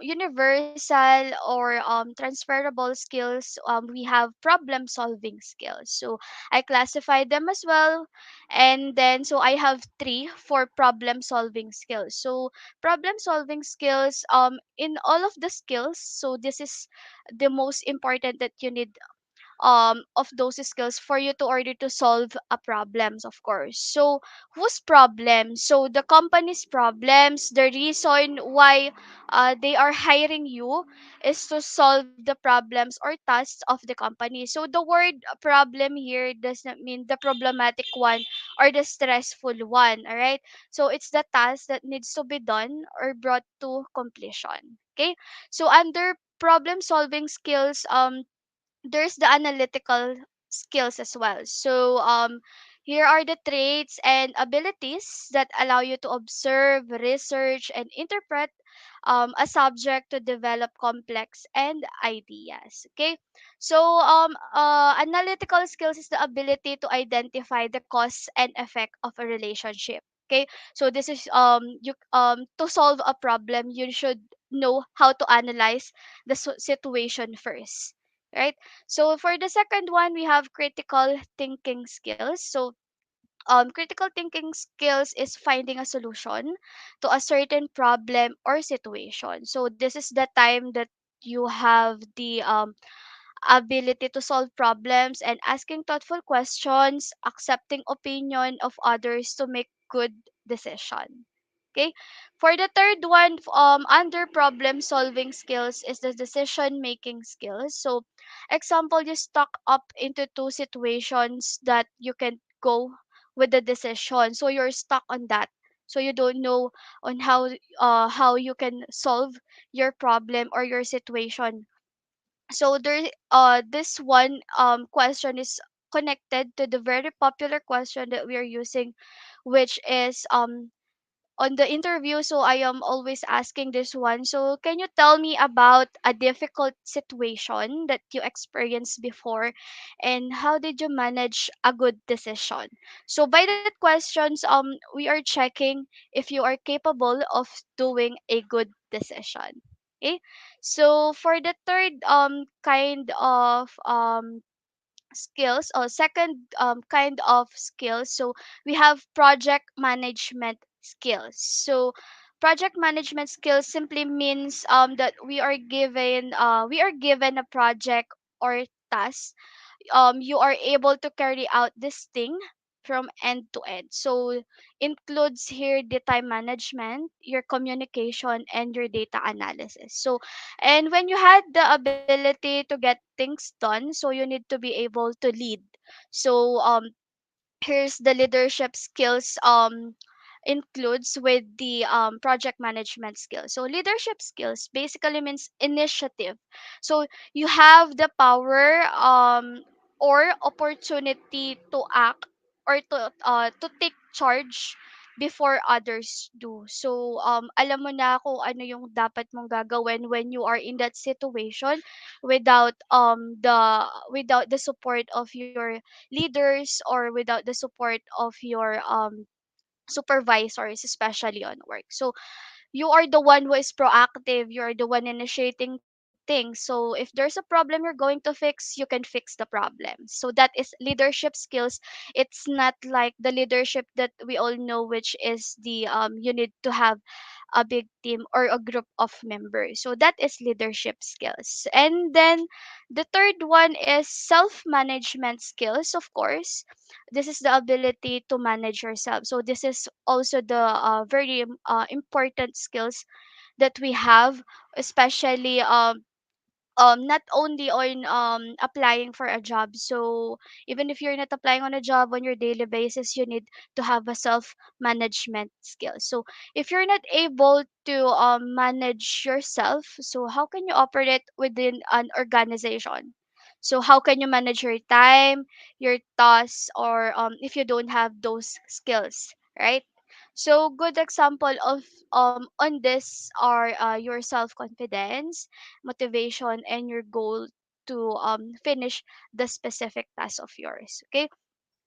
All right. And then the fourth one is the teamwork and collaboration skills. So for the teamwork, so um why do employers look for teamwork and collaborations on their applicants? So applicants with strong teamwork and collaboration skills are able to work with clients and colleagues from diverse backgrounds. So this means they can work across roles, departments, and companies. So a true collaborator is also a skilled negotiator, a mediator who respects different cultures, lifestyle, and viewpoints. So you need to be able to work together with other people, of course. So you cannot work in your own thing and don't care about anyone else and not listen to anyone and just do your thing. So if you're that kind of people when it comes on jobs, so you should need to have a business of your own. So you should be on a self-employed. Okay. So and then the next one is the flexibility skills. So flexibility skills, it refers to focus on completing tasks accurately and efficiently, and it can also be regarding how employees adapt to workplace changes. So you need to be flexible, of course, on changing schedules, changing priorities. It's not only on work, related work, or yeah, we all know on schools. So we do have rules and regulations that our professors giving with us. So the task or the project. So um sometimes 'di ba merong specific task na dapat within the week or within the within the week is you need to finish that task. So pwede namang maging for example that professor or yung patapos na yung semester nyo and then nagra-rush na sila on computing grades. So dapat i-change nila yon, and then dapat matapos mo to instead of 1 week.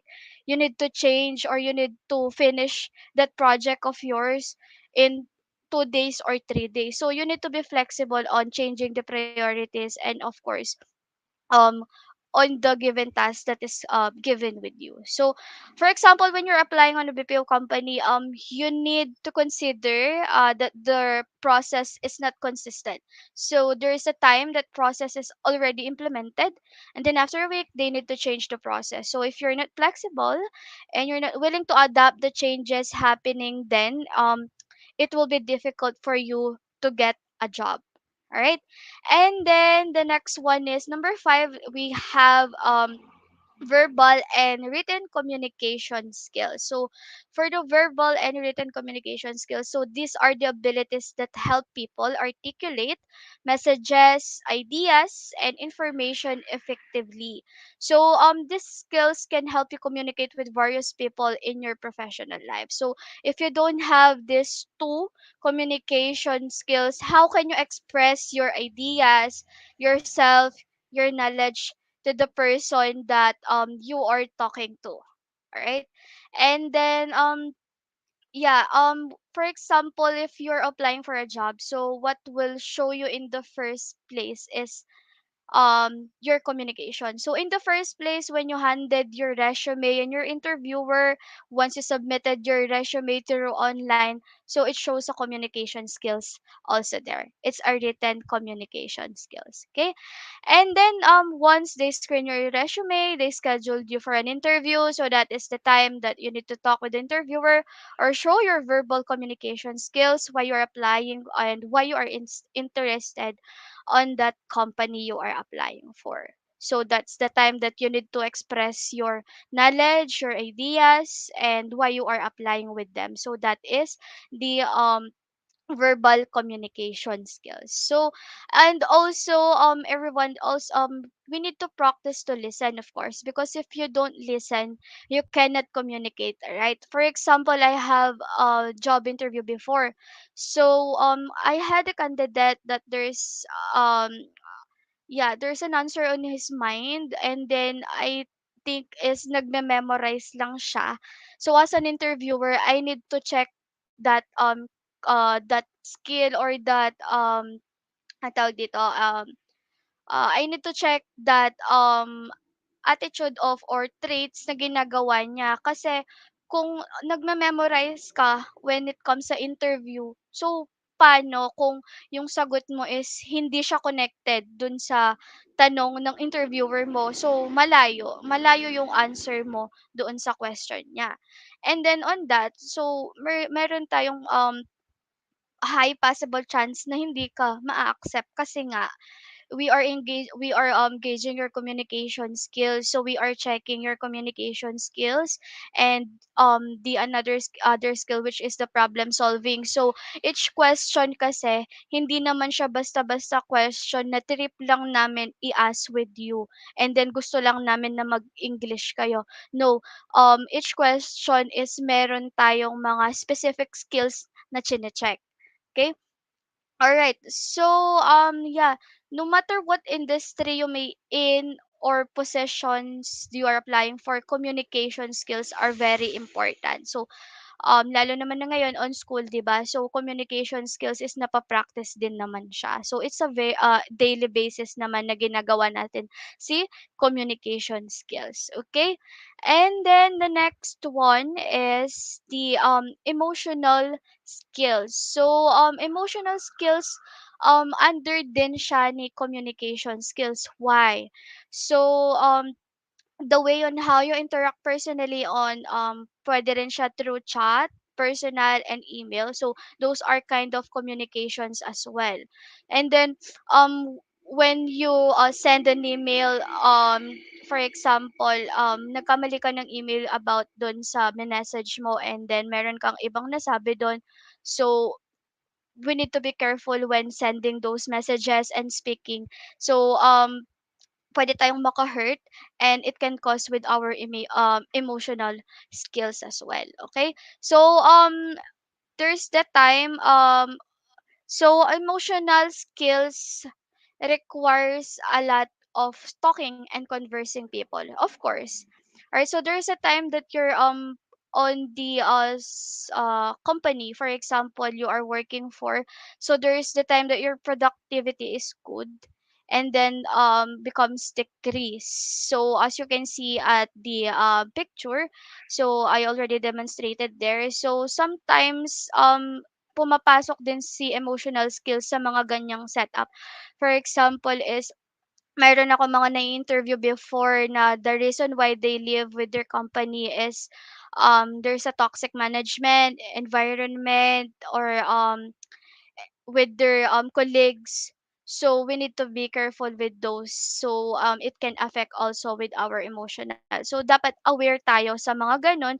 So dapat you can adapt those kind of environment, those kind of setup sa lalo na sa mga company. Dapat i-adapt natin 'yon maging flexible ka rin sa mga ganong setup. Okay? And then the last one is the learning new skills. So learning new skills, these are the ability to learn new skills fast. So it is your eagerness or willingness to learn a new thing. So this is the popular most answer ng mga candidates ko lalo na sa mga freshers. So I am eager to learn new things, yung ganyan, yung mga ganong setup nila. So, it's okay naman na that answer is lagi naman nasasabi as long as you can, you know how to defend that. And then, on interview, just a tip reminder lang, just a quick reminder lang. So, pag nagpapa-interview tayo sa isang interviewer, so of course, hindi tayo pwedeng mag-memorize.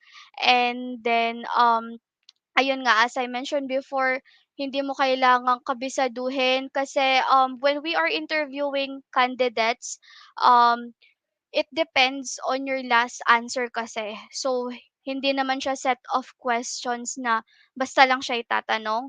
And then, depende 'yun sa sagot mo. So, dapat neutral lang. So, hindi puwedeng kailangan sobrang bida-bida ka sa pagsasagot, hindi rin puwede na hindi ka na sumasagot during interview, okay? So, dapat nandun yung specific idea or knowledge na gustong malaman ng interviewer mo when you are applying, okay? So the learning new skills. So I have an example here. For example, you're just scrolling on Facebook, then you saw a post that company is hiring about the customer service position. Syempre, hindi na tayo lalayo because we are in the BPO industry. So, for example, that name of that company is your dream job. Gusto mo mag-work doon kasi may benefits, yung salary mataas, and HMO. Pero 50-50 ka mag-apply because you lack of those experiences or qualification. Pero wala naman siyang, for example, that nakita mo na, yung nakita mo na yon na, position is puwede naman siya sa lahat. So, wala naman siyang specific skills needed just like uh, what I discussed earlier with the specific skills. So, universal naman siya, puwede siya. So, puwede tayong mag-apply dun kasi wala naman siya nire-required na specific experience and specific skills. So, kaso 50-50 ka kasi hindi ka pa confident to answer in English, to answer those questions. So, ang ginawa mo on your free time, siyempre, if you are willing to get that job with you, so nag-practice ka 1 to 2 weeks, you watch video tutorials, and then you know with yourself na nag-improve ka na process by process, and then that's the decision that you made, that you applied on that company, and you pass the interview by practicing and then researching, watching videos and tutorials on how you pass the interview. So you learn a new skill by that. So you need to improve practice, and and if you have a dedication to aim your goal, so dun tayo mas magkakaroon ng malaking chance to get hired with your desired company. And then so I have here one quotation na always remember that we can never stop learning. So we all know naman that lalo na sa school din, 'di ba? So even if you're already graduated, so akala natin dun na hanggang dun na lang yung learning, hanggang dun na lang ang nag-aaral, but no. So hanggang nabubuhay tayo, so we can never stop learning in our lives. Okay? All right. So thank you. There you go. Thank you for that, Miss Carla. So to everyone, we are now open for questions. Please put your questions in the chat and I'll go first para makapag-isip kayo ng questions nyo. So, first question, ma'am. Nabanggit niyo na po ito a while ago, Sure. pero uulitin ko po. Kapag nag apply po ba sa mga multinational companies, is it okay to ask if you can speak in Filipino? Like, do you need to have No. perfect English? Perfect English, hindi naman kailangan super fluent as long as you have the average communication skills.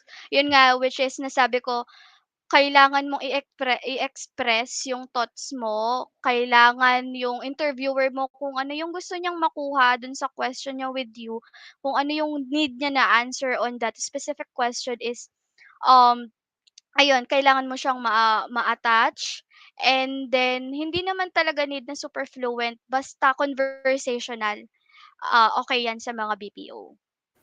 Ayan. Thank you for that, ma'am. Next question. Do you believe that some skills are innate? Like, for example, problem solving, critical thinking, leadership skills.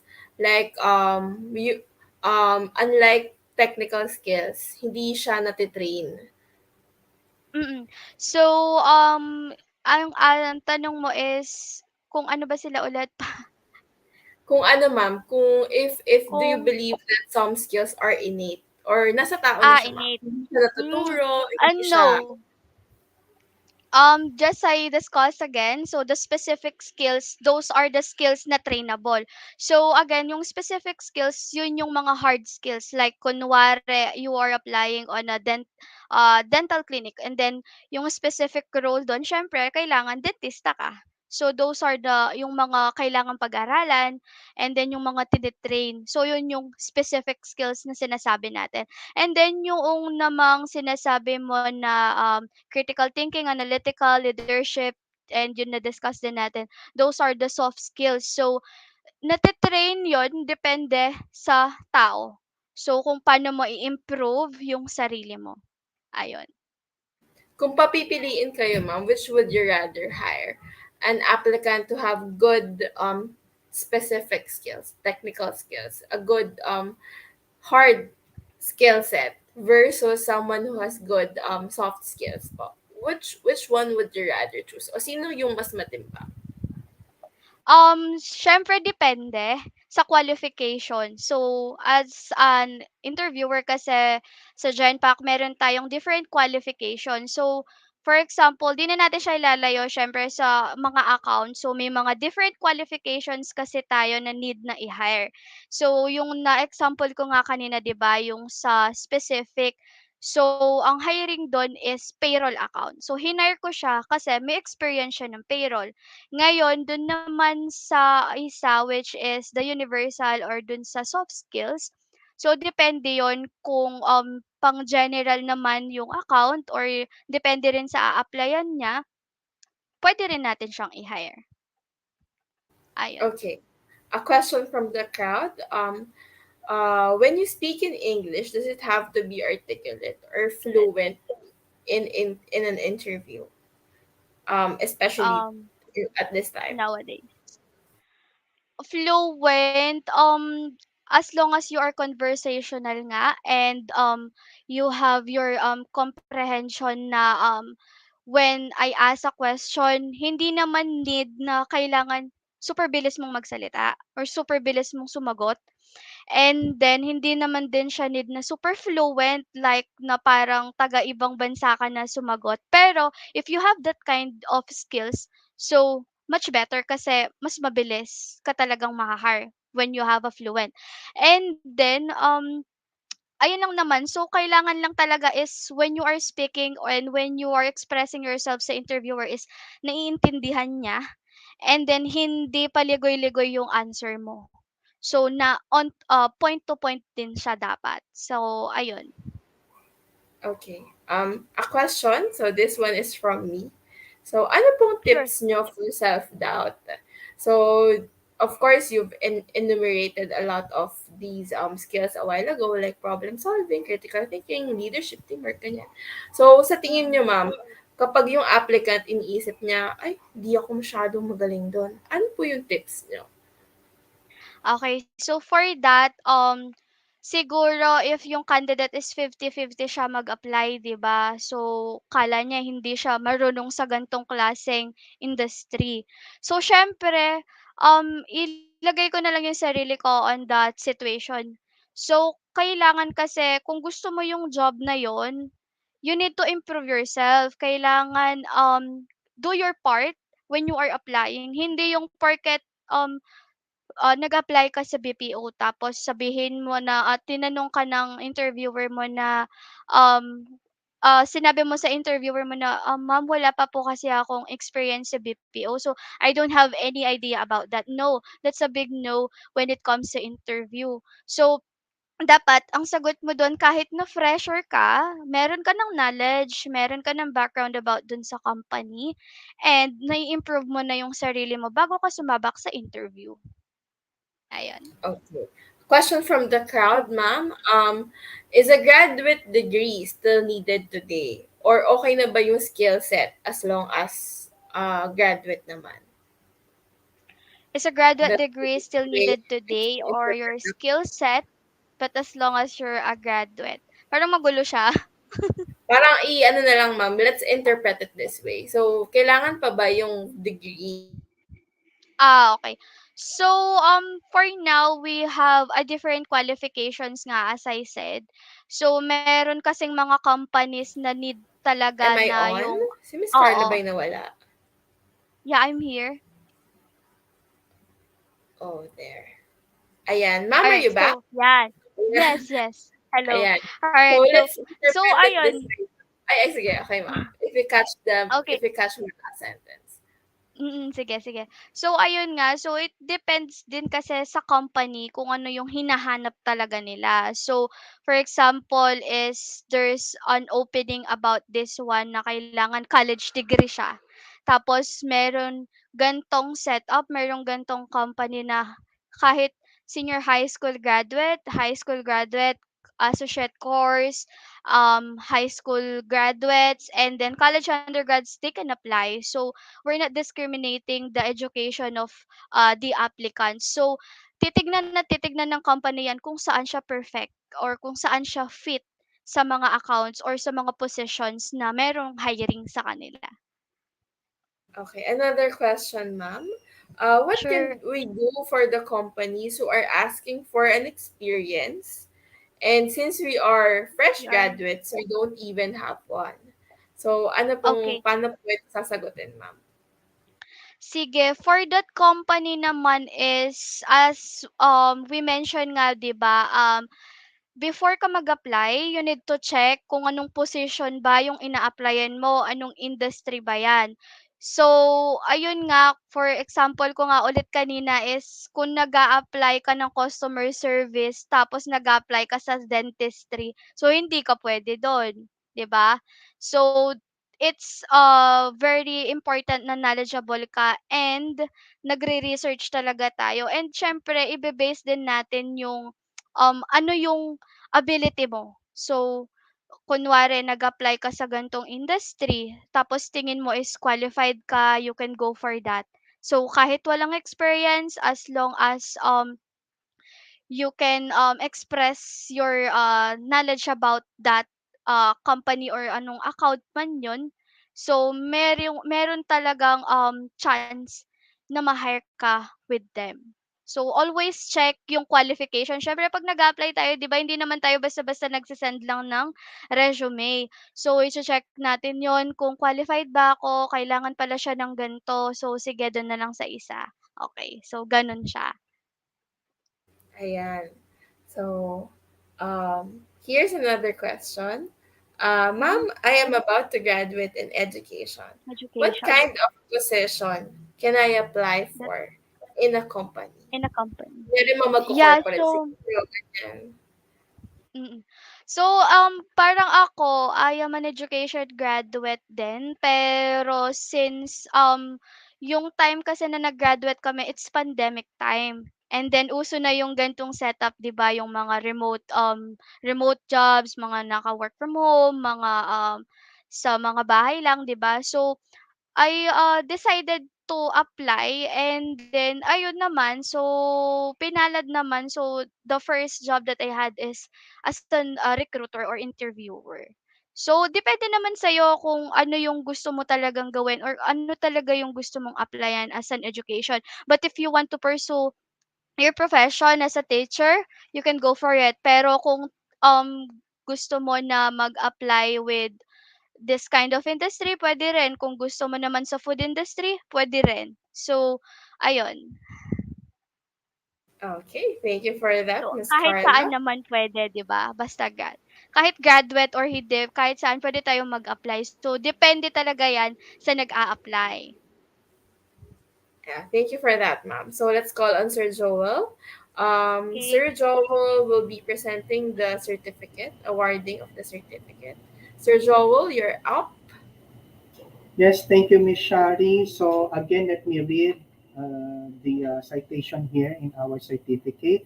So San Beda College, Alabang, Alabang Hills Village, Muntinlupa City, Counseling and Career Development Services, Higher Education Department. This certificate of recognition is given to Miss Carla Jean Victoria for sharing her expertise as resource speaker in the webinar titled Job Application Essentials for First-Time Job Seekers during the College Career Enrichment Activity 2023 with the theme Career Touchdown Enriching Skills and Bridging of Opportunities held on May 12, 2023 via Zoom meeting. Undersigned, Sir Carl Michael B. De La Cruz, RGC, Head Counseling and Career Development Services, Higher Education Department, and Dr. Maria Kathleen Tiglao, RGC, Administrator, Counseling and Career Development Services. So thank you very much, Ma'am Carla. Thank Thank you, Sir you. Thank you. Joel. Ayan. So to everyone, please don't forget to apply online to GenPack's career site. That's the jobs180.com/GenPack. So that's the link scrolling on your screen. So last topic for today, we have communication skills for workplace success. This will be discussed by Sir Sherwin G. Marisigan, HR Manager, HR Business Partner for ADP Philippines. Sir Sherwin has been with ADP Philippines for more than 8 years and is an HR Manager and HR Business Partner. Mr. Sherwin's career of over 18 years includes talent acquisition, training and leadership, development, employee engagement, performance management, and succession planning, mostly in the knowledge process outsourcing or legal process outsourcing industry, as well as the BPO industry, having worked for IBM Business Services, Baker and McKenzie, and Checkwell Solutions. He is most inclined towards employee labor relations, process improvement, talent development, and employee engagement. Now let's welcome to the stream Sir Sherwin Marasigan. Thank you, Hi, Sir Shari. Sherwin. Arnold, Good. is my audio clear? Yes, we can hear you loud and Ayan. clear, sir. Sir, can we test your deck? Can we put it Sige. up? Let me just share my screen.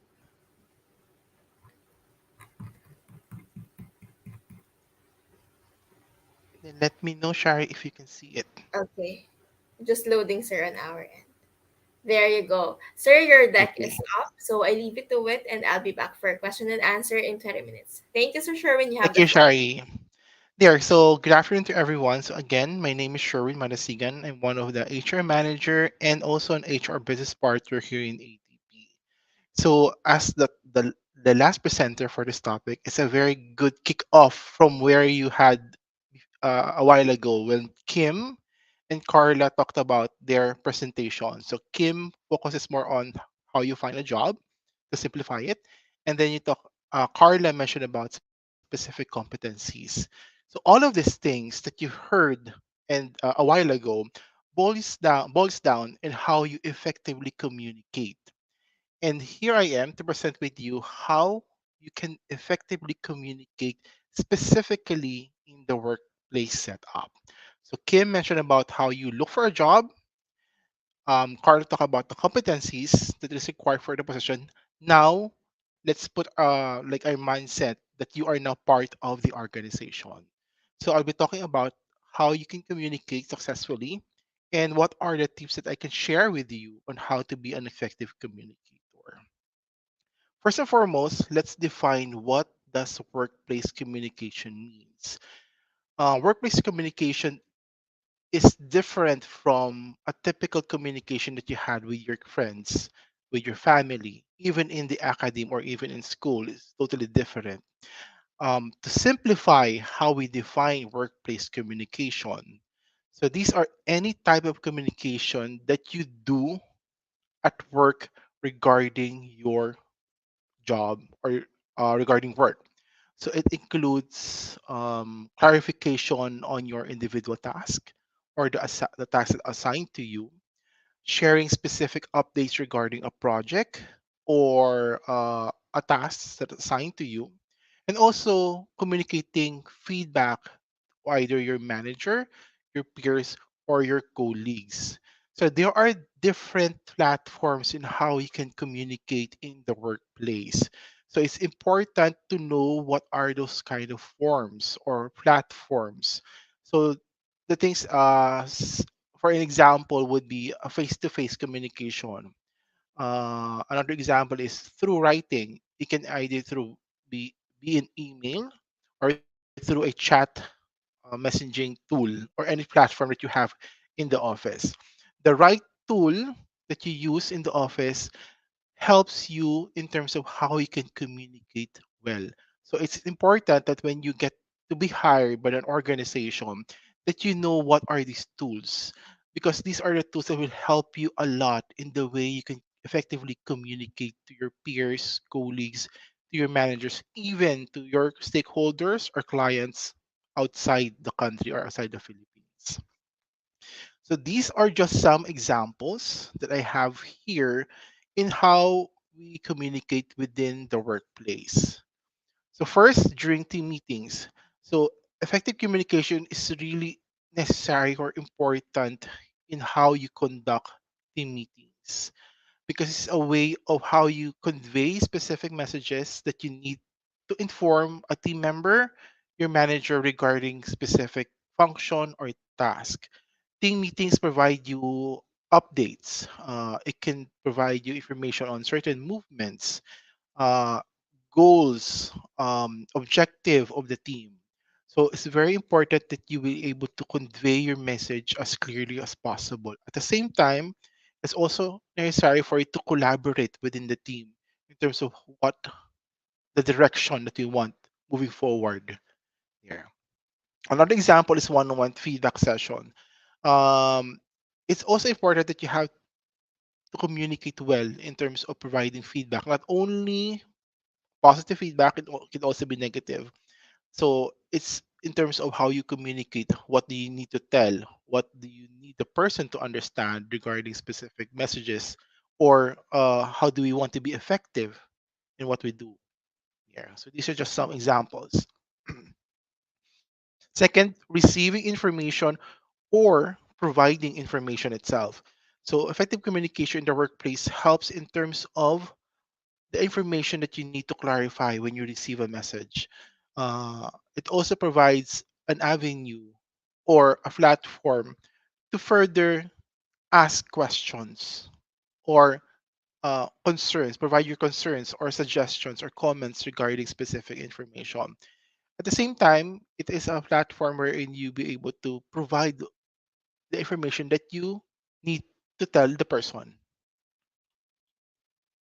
Next, communicating about project status or progress. So, workplace communication helps a lot in terms of providing updates. It gives an avenue to check for statuses, to let the people know that, hey, we are on this stage, we are lacking days, we need to meet the deadline, etc., etc. These are the things that we need to do. So these are just some examples on how you communicate in the workplace. Next, ayan, collaboration is a key factor in workplace communication, especially if you would like to work in a multinational company.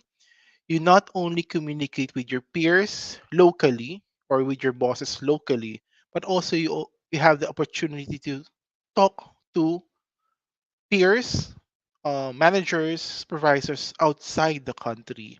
Like for us here in ADP, we have multinational or international clients, big clients actually, that works in the US, that works in EMEA, Europe, Asia Pacific.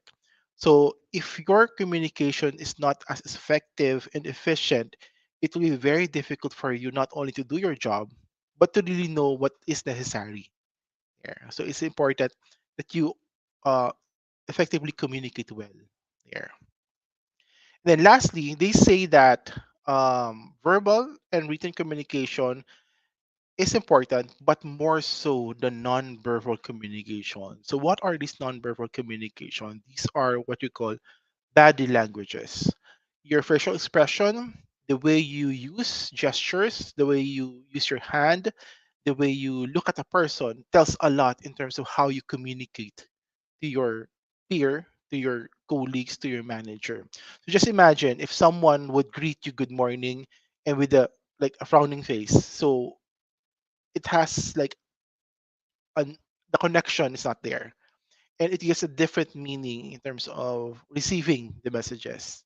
Yeah. So verbal and written communication is important, but more so the body language. Yeah. So my next topic would talk about how can you be effective in communicating in the workplace. So these are just some uh, information, but you can actually research more about this. But this is some that I experienced personally for me to be an effective communicator in the workplace. Yeah. So first and foremost, you have to be clear and concise. If you are a type of person who tells a lot of stories, or a person who needs a lot of words in conveying a certain message, you might want to practice shortening it because being clear and concise gi- makes you an effective and efficient communicator. Why is it effective? Because you provide what is needed, you convey what is important. Uh, why is it efficient? Because it gives more time for the reader to capture the necessary and important information, or what are the action items that they need to work on. So just imagine if you are to type in like one, two, three paragraphs in an email regarding status of a project, wherein you can just provide like bullets. So, please see below the updates regarding this project. Number one, is what we did, etc., etc. Instead of narrating everything, so it becomes an eyesore. Not only an eyesore, it becomes there will be misunderstanding and miscommunication because the reader may not be able to highlight what is needed. What do I need to do based on the email that you sent? So you have to be very clear and concise in terms of providing your message. It is best to give the most necessary information when trying to communicate your ideas, your instructions, or your messages. So you have to be clear and concise. So there is this abbreviation we call KISS. So that's keep it simple and short. So keep it simple and short. So as simple as possible, as short as possible, because again, that will help you become an effective and efficient communicator in the workplace. Because if you work in a busy company, um, your colleagues will not be able to have time to read all of your messages in an email. So it's important that you have to be very simple. It has to be very short as well. Practice empathy there. So how do you practice empathy in the workplace? It boils down in the understanding of your team dynamics, understanding of your team culture, your team how your team collaborates well. And why is it important in an effective communication? Because in being able to empathize, not only that you understand the messages, but you dig deeper and appreciate where the person is coming from. An example would be if a peer is hesitating regarding a project that you're trying to assign or give to that person. So if you know the person well and understand where he or she is coming from and empathize, you'll be able to clearly provide the the needed information that you need to give, and also provides you a leeway in terms of understanding the person And in doing so, it becomes easier for you to choose the right specific words that you need to convey. And it becomes easier for the receiver to understand or grasp or even accept what is being told. So it's easier for you to be able to communicate well.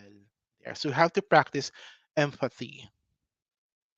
Assert yourself. So I would like to suggest everyone to research about assertiveness. Um, Assertiveness is different from being demanding. Okay, when you assert yourself, you seek understanding, you seek to be understood, you collaborate there. So you do not demand. Okay, being able to assert yourself in a workplace setup, especially when trying to convey a message, helps in terms of you being understood. Example, if you have hesitation with regard to a project being assigned to you by your manager, because you see that you lack the skills or technical expertise in doing that kind of project, if you are demanding, you can just say, "Sir, I cannot do that. I don't want to do that. Can you just give it to another team member?" But if you are assertive, you would rather say, "I understand the project very well. I know the objective as well. But sir, I think I need help with regard to this part of the project. Is it possible for me to research more about this before I actually accept the project?" So it sounds better. uh, it's not very demanding. It's not very attacking or being aggressive as well. Yeah. So you have to really assert yourself. Again, in asserting, it's not demanding. Also, being able to assert yourself, you have to also look at how the other person feels there. So an example would be in terms of workplace communication, if you see a team member doesn't want to do the task and you do not know where that person is coming from. Instead of saying, "Bakit tayo mong gawin?" You can either say, "I see that you have difficulties with the project.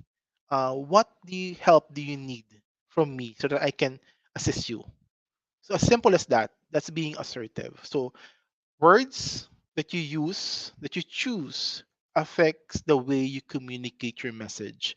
And again, going back to body language. Next, be calm and consistent. So, a tip for you, fresh graduates, there are instances that you're going to be annoyed. Uh, there are certain instances that you will not be able to be positive about certain things or sometimes get angry. Before you reply to any email or messages, do a breather exercise or a breathing exercise or take a few second break. That's a tip that I usually, not usually, that I always tell my team, because replying when you're angry is it is conveyed in the message. It is felt in the message that you're trying to say. So kung galit ka, pause, like drink a water, go have a quick break, and then read again the message, be calm, and then reply. So it also helps in terms of being collaborative.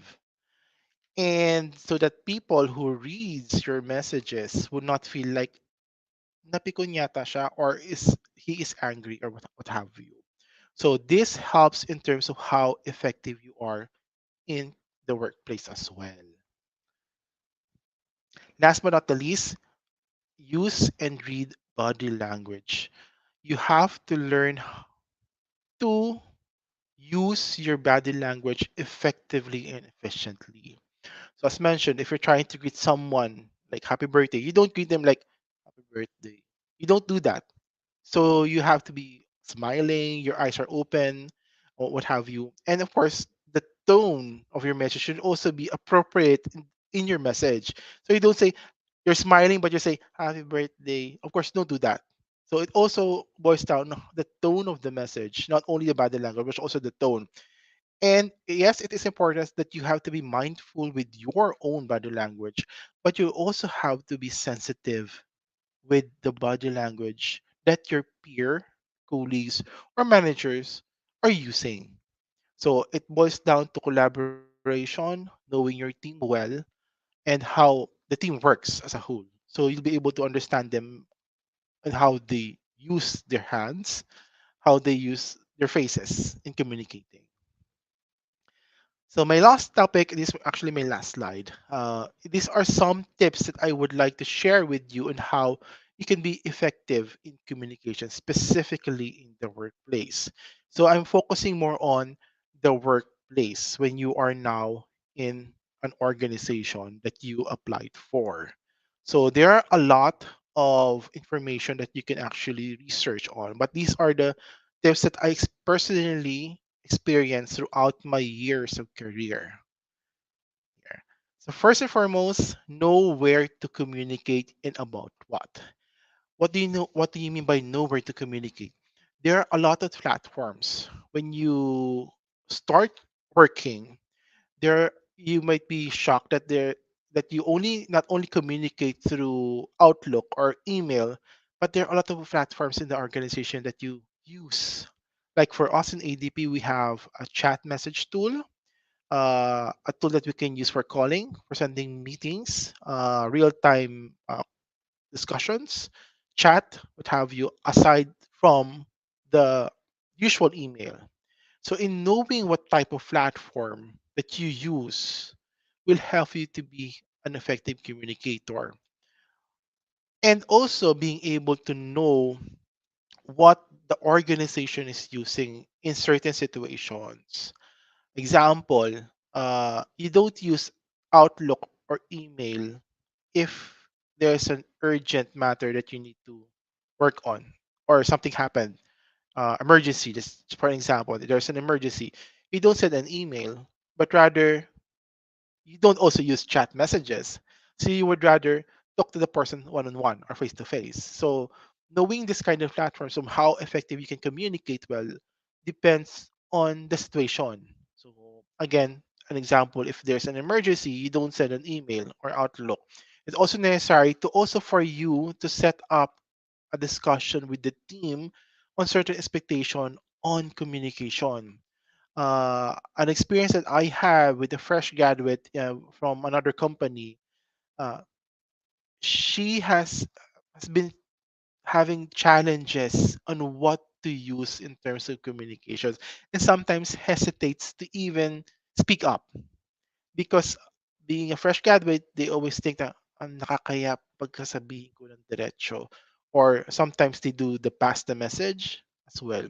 So you knowing the right tool to use helps a lot in conveying your message. So you have to know that when you graduate, are you when you have your job already. Second, I'm talking about build collaboration skills a while ago. So in communication, being effective in your communication helps a lot with being collaborative. Because if you are a type person who is collaborative, it will be easier for you to convey a message. Not only easier for you to convey a message, but also easier for you to make people help you in a certain task or collaborate with a certain project. So you have to build that collaboration skills as well. Collaboration skills is different from being friendly or being a team. What do you call this? Team member or a team skills or management skills. So being collaborative is being able to tell what you want, listen to what you need, and then let's meet at the middle and let's see how we can both work it out. Yeah. So it's important that you build the kind of collaboration skills. Yeah. Third, talk face to face when you can. Yeah. Especially nowadays, like for us, we work in a hybrid setup. So how do we do that? Instead of face to face, we use a tool, WebEx, that we can actually call the person.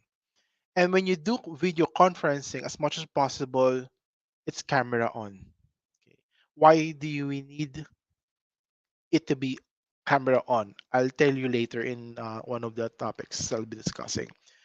Uh, It's necessary for you to face to face because it's better to freely communicate to a person instead of typing it in an email. It takes more time, more effort to think about what you would want to convey in an email versus talking or approaching a person. Yeah.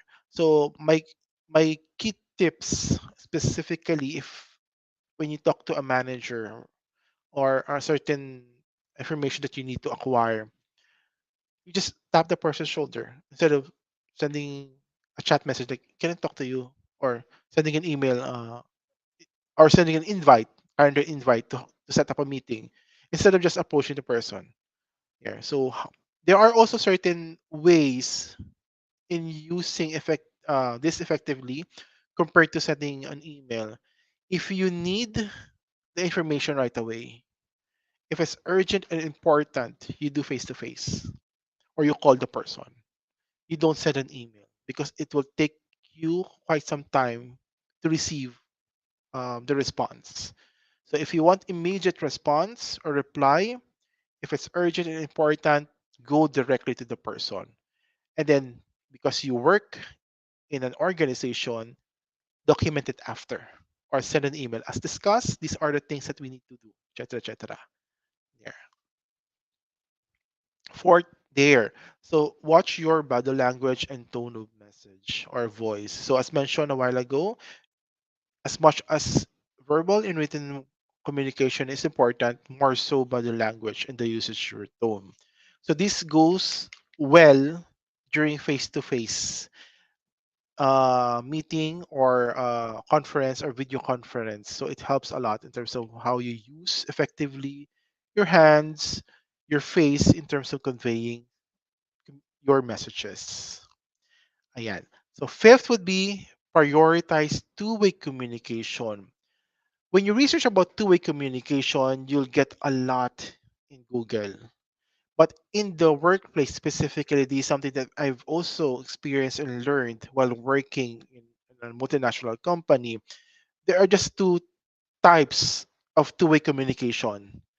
Uh, that's listening to reply and listening to understand. The most effective is listening to understand. But let me first differentiate what listening to reply is versus what's listening to understand. When you talk about listening to understand, you're just thinking about what to reply, specifically if you are having like face-to-face conversation with your manager. You're only thinking about what I need to tell you without listening to your manager what he wants you to do. That becomes a problem or a challenge because if you focus on what to reply, maybe your manager is talking about a different topic, and then when you reply, it will become awkward for your manager. Like, why did he tell me that? Oh, why is he trying to say that? Why? What is he trying to tell me there? But the most effective way is listen to understand. Listening to understand is you, of course, listen effectively to the speaker, understand body language, the tone of the message, the voice, tone of the voice, rather, and then assess what you need to do. In the corporate world or in a workplace setup, usually, not usually, when we have meetings, there is a calendar invite being sent, and the agenda, the topics that needs to be discussed are already in the calendar invite itself. So for you to be able to have a two-way communication or listening by understanding or just listening to understand is for you to jot down the things that you want to tell. Write it down in a notebook, what have you, on a post-it or a piece of paper. Then when you attend the meeting, you listen attentively, you look at your notes. Okay, this is clarified already. That's done. I didn't need to ask this question. And then you look at the list that you need to clarify. So it helps you in terms of communicating effectively. Because like for me, one of my pet peeve is that when I discuss certain things and I ask you, do you have any question? And then you do not reply, that means that you understood what I'm trying to tell you. So it's better that you have a list of questions prepared before the meeting for you to clarify things, as well as, again, two-way communication. Listen to what's being told to you, and then do the checklist. Yeah. Stick to facts, not stories. There. So aside from being an HR manager here in ADP, just to give an example for this one, I'm also a business partner. What do you mean by an HR business partner? I handle disciplinary cases. So just imagine if I have this specific case that I need to work on that involves a lot of people that I need to interview and clarify certain scenario, situation, or the incidences. If the person is a type of person who is very talkative, who goes around the bush, who tells a lot of story, it will take me like months to finish the case. So, in being an effective communicator, you have to stick with what is the facts, what really happened, what was the situation, what is needed, instead of telling a lot of stories. It also is very effective and efficient in the way you communicate in the workplace. So, example, if you are an employee and you need something done and you need the help of HR, just to give you an example, I receive a minimum 500 to 1,000 emails per day, which I need to reply on. Yeah. So if you are a type of person who narrates everything, me and HR will not be able to understand what you need from me. And also, without knowing what type of platform or form or tools that you need to use in communication, will also be a challenge in addressing what you need from HR or any person in particular. So just imagine that a person's receiving that much email every day, and you need something urgently. You don't send an email. You don't provide stories what happened. You just simply go to the person, sir, ma'am, I have a concern, or send a chat message. But again, you have to stick with the facts, not make stories about or prolong there. And also, effective way of communicating is, again, kiss. Keep it short and simple. Also through email or what have you. Last but not the least, in a workplace setup, you should know who you need to talk to, or make sure that you're speaking to the right person. An example would be a classic example where when a team member would like to clarify the goal of the team in a project. And let's just say you had a meeting yesterday and you forgot about certain things, the things that you need to do. And then you ask your peer, you trust your peer that he or she will provide you the right information, but you know how message is being passed on to someone. So there's already a filter, and sometimes there are stories in it, and sometimes there are add-on emotions as well. So you would not ask your peer regarding your concern or something that you forgot during the meeting, but you go to directly to your manager. This also helps a lot in terms of being effective and efficient in your work, not only in communication but also in your work. Additional tip, because it gives you a lot of time to work on other things. So you have to know the whole team. You have to know the departments at whom you collaborate with. You also have to know the leadership team that you need to work with. And if you would be working in a multinational company like ADP or a global company like us, there are also instances that you have to know your counterparts in the US, in Asia Pacific, in China, in Rome, what have you. So depending on the office that you'll be partnering with. So making sure that this person, when I need technical things, technical information, I'll talk to this person. When I need documentation, I'll talk to this person. Or when I need updates regarding a project, I'll talk to this person. If there's an urgent, important matters that I need to address, or I need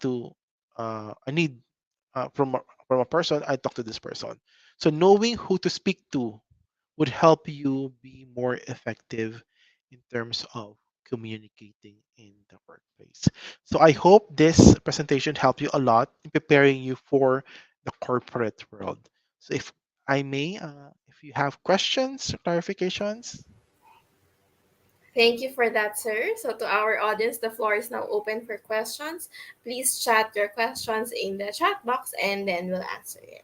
So, to give you time to think about your questions, sir, I would like to go first.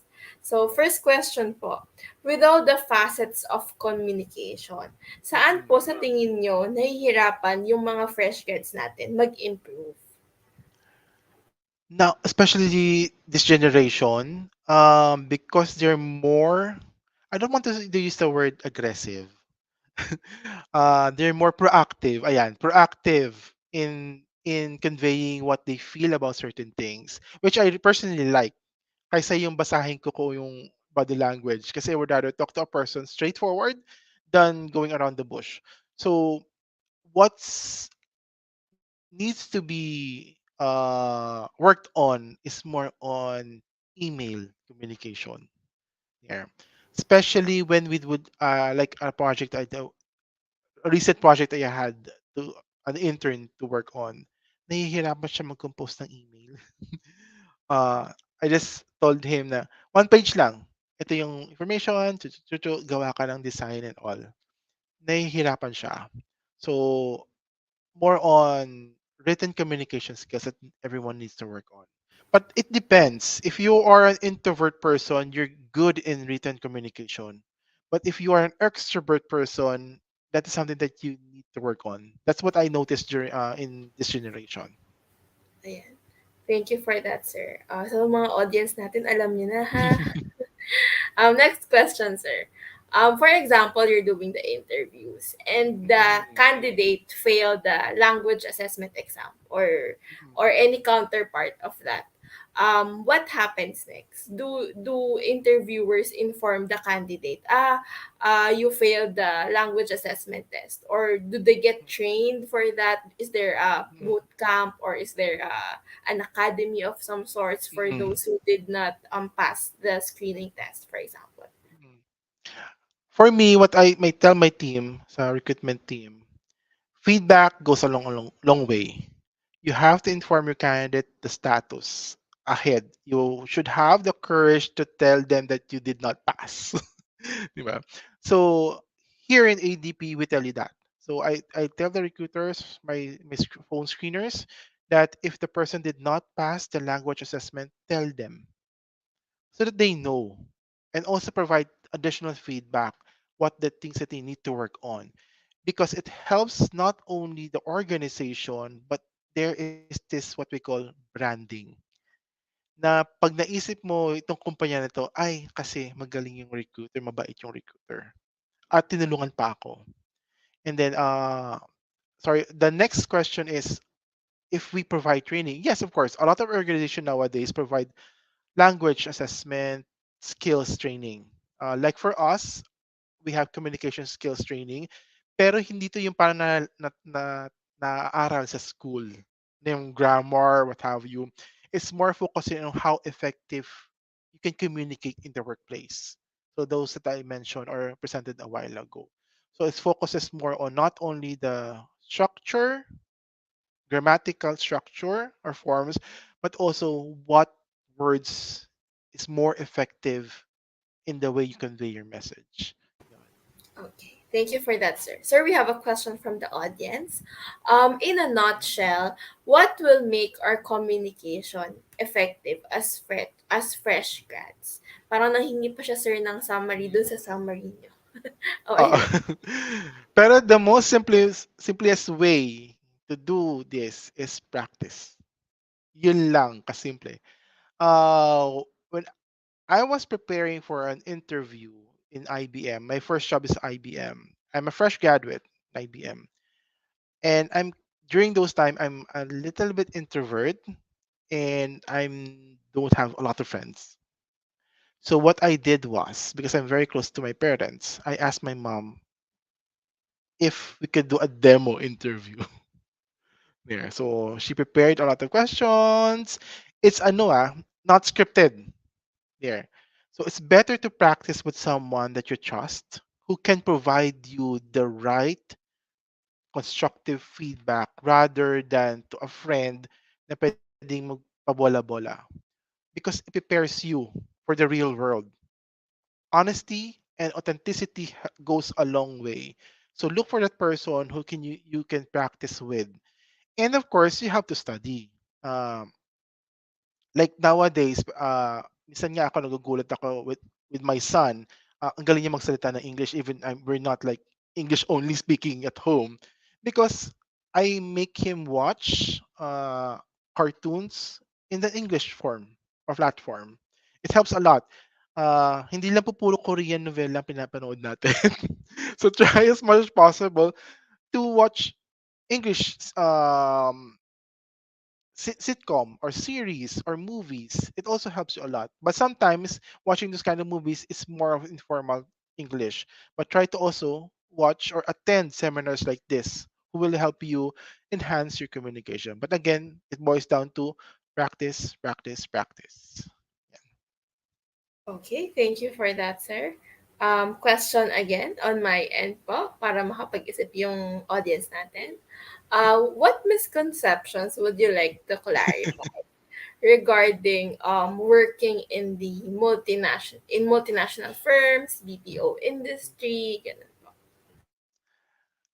I actually asked that to as a feedback from our interns. Uh, ang misconception nila usually they get scared to speak to a manager. So, again, it boils down to collaboration with your peers and knowing how you work well. May tinatawag tayong managing up, managing your boss. So, it's better that you collaborate with your team members to ask certain things like, paano ka ba makakausap si sir pag may problema ako? Or how can I talk to ma'am if I need clarification with my performance? Yun. Fresh graduates have that kind of challenge in seeking for feedback, specifically seeking for feedback on what they need to work on. Kasi nahihiya sila, nakakatakot sila magsalita. Uh, if you work in a multinational company or any other corporation or organization, there is this what you call open door policy. So, but again, you have to be assertive, not demanding, ha? Again, assertive in the way you communicate. Kasi it helps, it goes a long way. So, open door communication helps a lot. It means you can actually talk about to your manager as many as you want. So you have to also learn that kind of culture when you try to seek for jobs or try to find an organization. Kung ano ba yung kultura nila, what are their values, what are their work ethics. It's also important. Not more than the company background, ilan yung population nila, what's their net income, what have you, magkano ba yung sweldo. Because you'll imagine you'll be working with these people for X number of years. If culture values do not match, eventually, 1 week ka pa lang sa kumpanya, aalis ka na. So challenges would be more on the assumption na pag nag-work ka, masungit yung boss. That's one. Sir, question from the crowd. What do you think hinder us to speak in English as a Filipino since we are studying it for many years in school? Actually, for me, none. If everyone knows this, that Filipinos compared to other countries, we speak well in English. Not as fluent as, of course, Americans do. Sometimes nga yung mga Amerikano, di sila magaling mag-English eh. But we can uh, tell or speak in English. It's just that we do not practice. That's one. And also part of our culture, aminin man natin o hindi, mahihain tayo. being a Filipino, there is a culture na medyo mahiyain tayo, specifically when there is a foreigner there. So if you have like opportunity to attend the party and then merong mga foreigners there, syempre minsan nahihiya kang kausapin nyo kasi nga mag-i-English ka. O sasabihin mo, nosebleed. Ayan. Have the courage to talk to that person. Or in school, pag meron kayong mga classmates who are dual citizen there as well. So try to speak as well. And of course, so in college or in school, the subjects there is mostly in English. So practice that as well when you recite in your classes there. But again, for me, I don't think there's a hinder. It's more of the culture na nahihiya tayo magsalita to someone who's fluent in English there. So mindset lang siya. Ayan. So thank you for sharing your story, sir. So to our audience, please don't Welcome. forget to look at the career site for ADP. That's jobs20.com/ADP. Oh, sir, may humabol na question. Ayan. Sir, medyo Ay, mahaba. okay. How do you communicate problems in the workplace without causing bad blood or misunderstanding with a concerned person? For example, I have a teammate who goes MIA on the floor area and overbreaks frequently, which sometimes affects my productivity since I need to attend to the work he left. Ano It's a pong two-way. resolution niyo, sir? Again, knowing who to talk to, that's one. Um, because either you, it depends ha. If this is something that's very critical, not only affecting your productivity but also the team productivity, and it's a concern. And you're talking about behavior here kasi missing in action siya at the same time overbreak and overbreak. Maybe this is something that you need to talk to your manager, and the manager should talk to that person. And I know naman, based on my experience, managers are very, very effective in communicating these things. Hindi ka naman nila i-quote na sabi ni ganito, like ang break ng break. So they don't do that, especially us here in ADP. We clarify na when you notice that you having a lot of breaks, some challenges in your ganyan, ganyan, trying to find the right person to talk to. But if this is something that again boils down to collaboration, knowing your team members, knowing their ups and downs, what would tick them, what would trigger their emotions is important. Not as when throughout my years of experience, I've learned that it's not really important to have friends in the office, but having someone that you can collaborate effectively is more important than having friends. Okay lang kahit wala kang friends. But eventually, throughout the years that you've stayed in the company, you build those friends. Oh, it's a plus. But you have to look at the people that you can actually collaborate with. Knowing these people will help you a long way in terms of communicating well. With this kind of person, pwede ka nga mag-pass the message. Or if you're comfortable and you know the person is not very offensive or aggressive, just tell the person up front. Kasi napansin ko parang medyo na-delay ka sa projects. Ano ba yung mga challenges mo? So being assertive. You don't say na absent ka na absent. Break ka ng break. You don't do that. You, again, assertiveness. You have to research on this a lot. It also gives an impression of you being not aggressive or an attack to the person. So you have to practice assertiveness. Okay, ayan. So thank you for that, Sir Sherwin. So to officially award the certificate, would like to call Sir Joel. Sir Joel, we'll put you up. Sir, we are up Thank on this. Yes, thank you, Miss Shari, and to our speaker as well. So please read with the citation here in our certificate. San Beda College, Alabang, Alabang Hills Village, Muntinlupa City, Counseling and Career Development Services Higher Education Department. This certificate of recognition is given to Sir Sherwin Jean Marasigan for sharing his expertise as a resource speaker in the webinar titled Job Application Essentials for First-Time Job Seekers during the College Career Enrichment Activity 2023, which uh, which that which has a theme of a career touchdown Enriching Skills and Bridging Opportunities held on May 12, 2023 via Zoom meeting. Undersigned, Sir Carl Michael B. De La Cruz, RGC, our head Counseling and Career Development Services, Higher Education, and Dr. Maria Kathleen Tiglao, RGC, Administrator, Counseling and Career Development Services. So thank you very much, Sir Sherwin. Thank you as well, Thank you, sir. Thank you and for that, welcome. Crystal. Ayan. So, to our speakers, isasend na lang po namin yung mga certificates via email. Ayan. Thank you, Sir Joel. Sir Thank you. Sherwin, looking Thank you, forward to Shari. again. Yes, sa Of ibang course, session naman. anytime. Thank you. Anytime. Ayan. So to everyone, please don't forget the link to ADP's career site. That's jobs.com/ADP. So before you leave the Zoom meeting, please don't forget to evaluate. So we'll put it up on the screen. But before that, may we call on um, Ma'am Miss Presi Balwarte, MBA, Prefect for Student Activities, to officially close our session for this afternoon.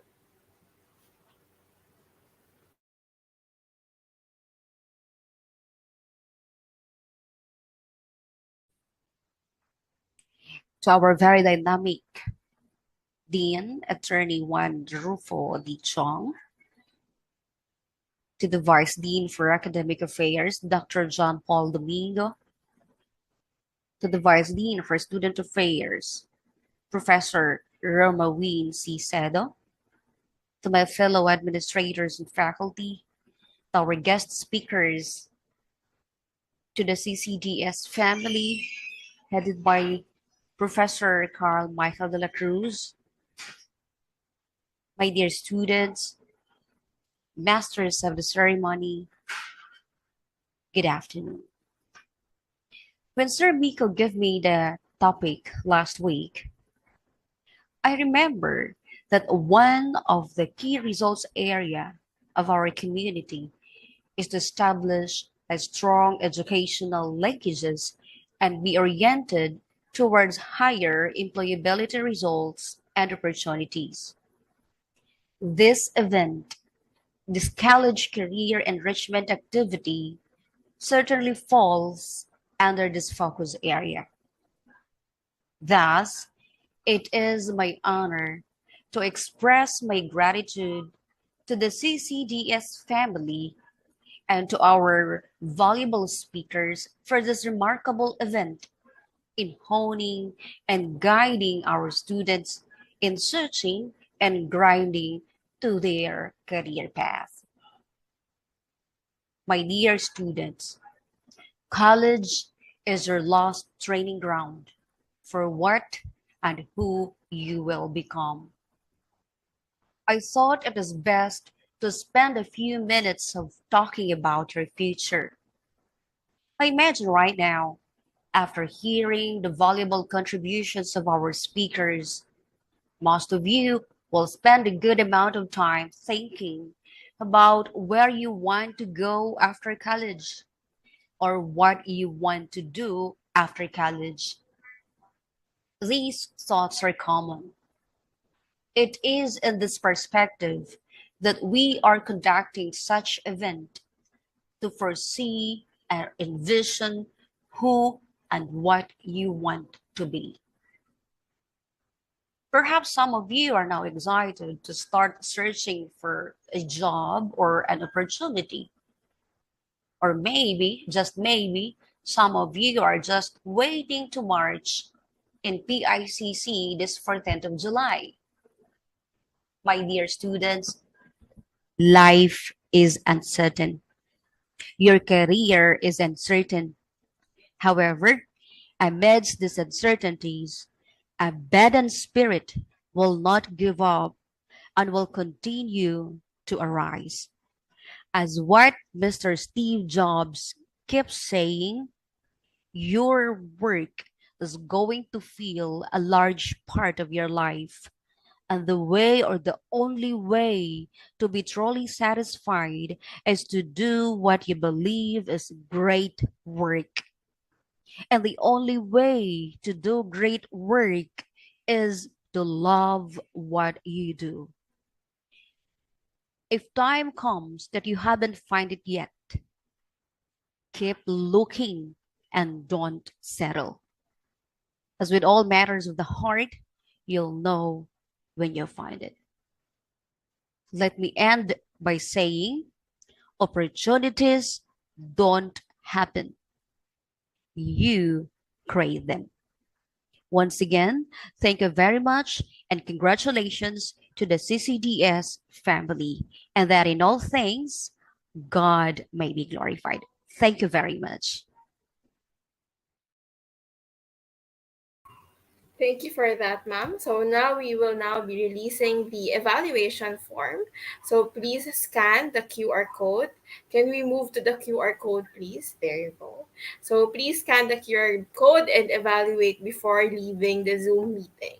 So we'd also like to plug about the May 30 face-to-face job fair. This will be done face-to-face po, on-site po tayo. And a lot of companies have already confirmed for the event. So, inaasahan po, we are expecting everyone to attend. So, please be advised that the recordings of webinars of this webinar will be posted on the Jobs 180 Facebook and YouTube channel. The on-site job fair on May 30, please don't forget. And we also would like to invite you to watch the next set of webinars that we are hosting. So we do host webinars usually every day, mostly, if not, pero meron kaming slated next week. So should the topics be interesting for you, you are free to join in those sessions. So if you are done with the QR code, we also have another plug from Accenture. So Accenture is inviting everyone to their open house. So this is a recruitment activity. So if you wish to participate, you can scan the QR code. Their office is available on the Pioneer. Sa Pioneer pong office itong for 1 day application process. Ayan. So according to Sir Joel, kindly stay in the Zoom link for the group photo. So that's on your end po. So sir, sa tech po, can we go back to the QR code? So before we release them, let's make sure that everyone has answered the QR code. So to everyone, our session ends today. Thank you so much for being here with us, and we look forward to having all of you in the workforce. Our advance congratulations to everyone who would be graduating soon. Konting-konti na lang talaga. Ayan. So again, please stay in the Zoom meeting for the group photo. So to everyone, thank you all for attending the session. And from my team over at jobs180.com, advance congratulations. So thank you all and have a great day. Happy weekend, everyone.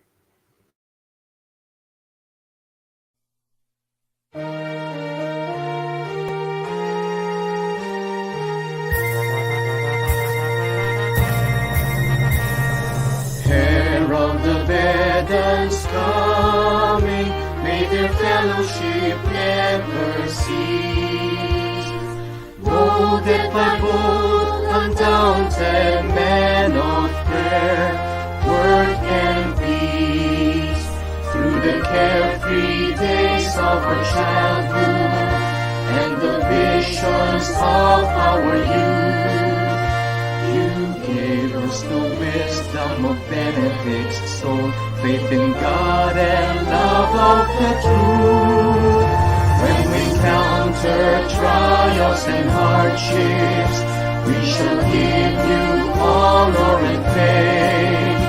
For nothing but this show our loyalty clear to our alma mater's name. Bring out the challenges we'll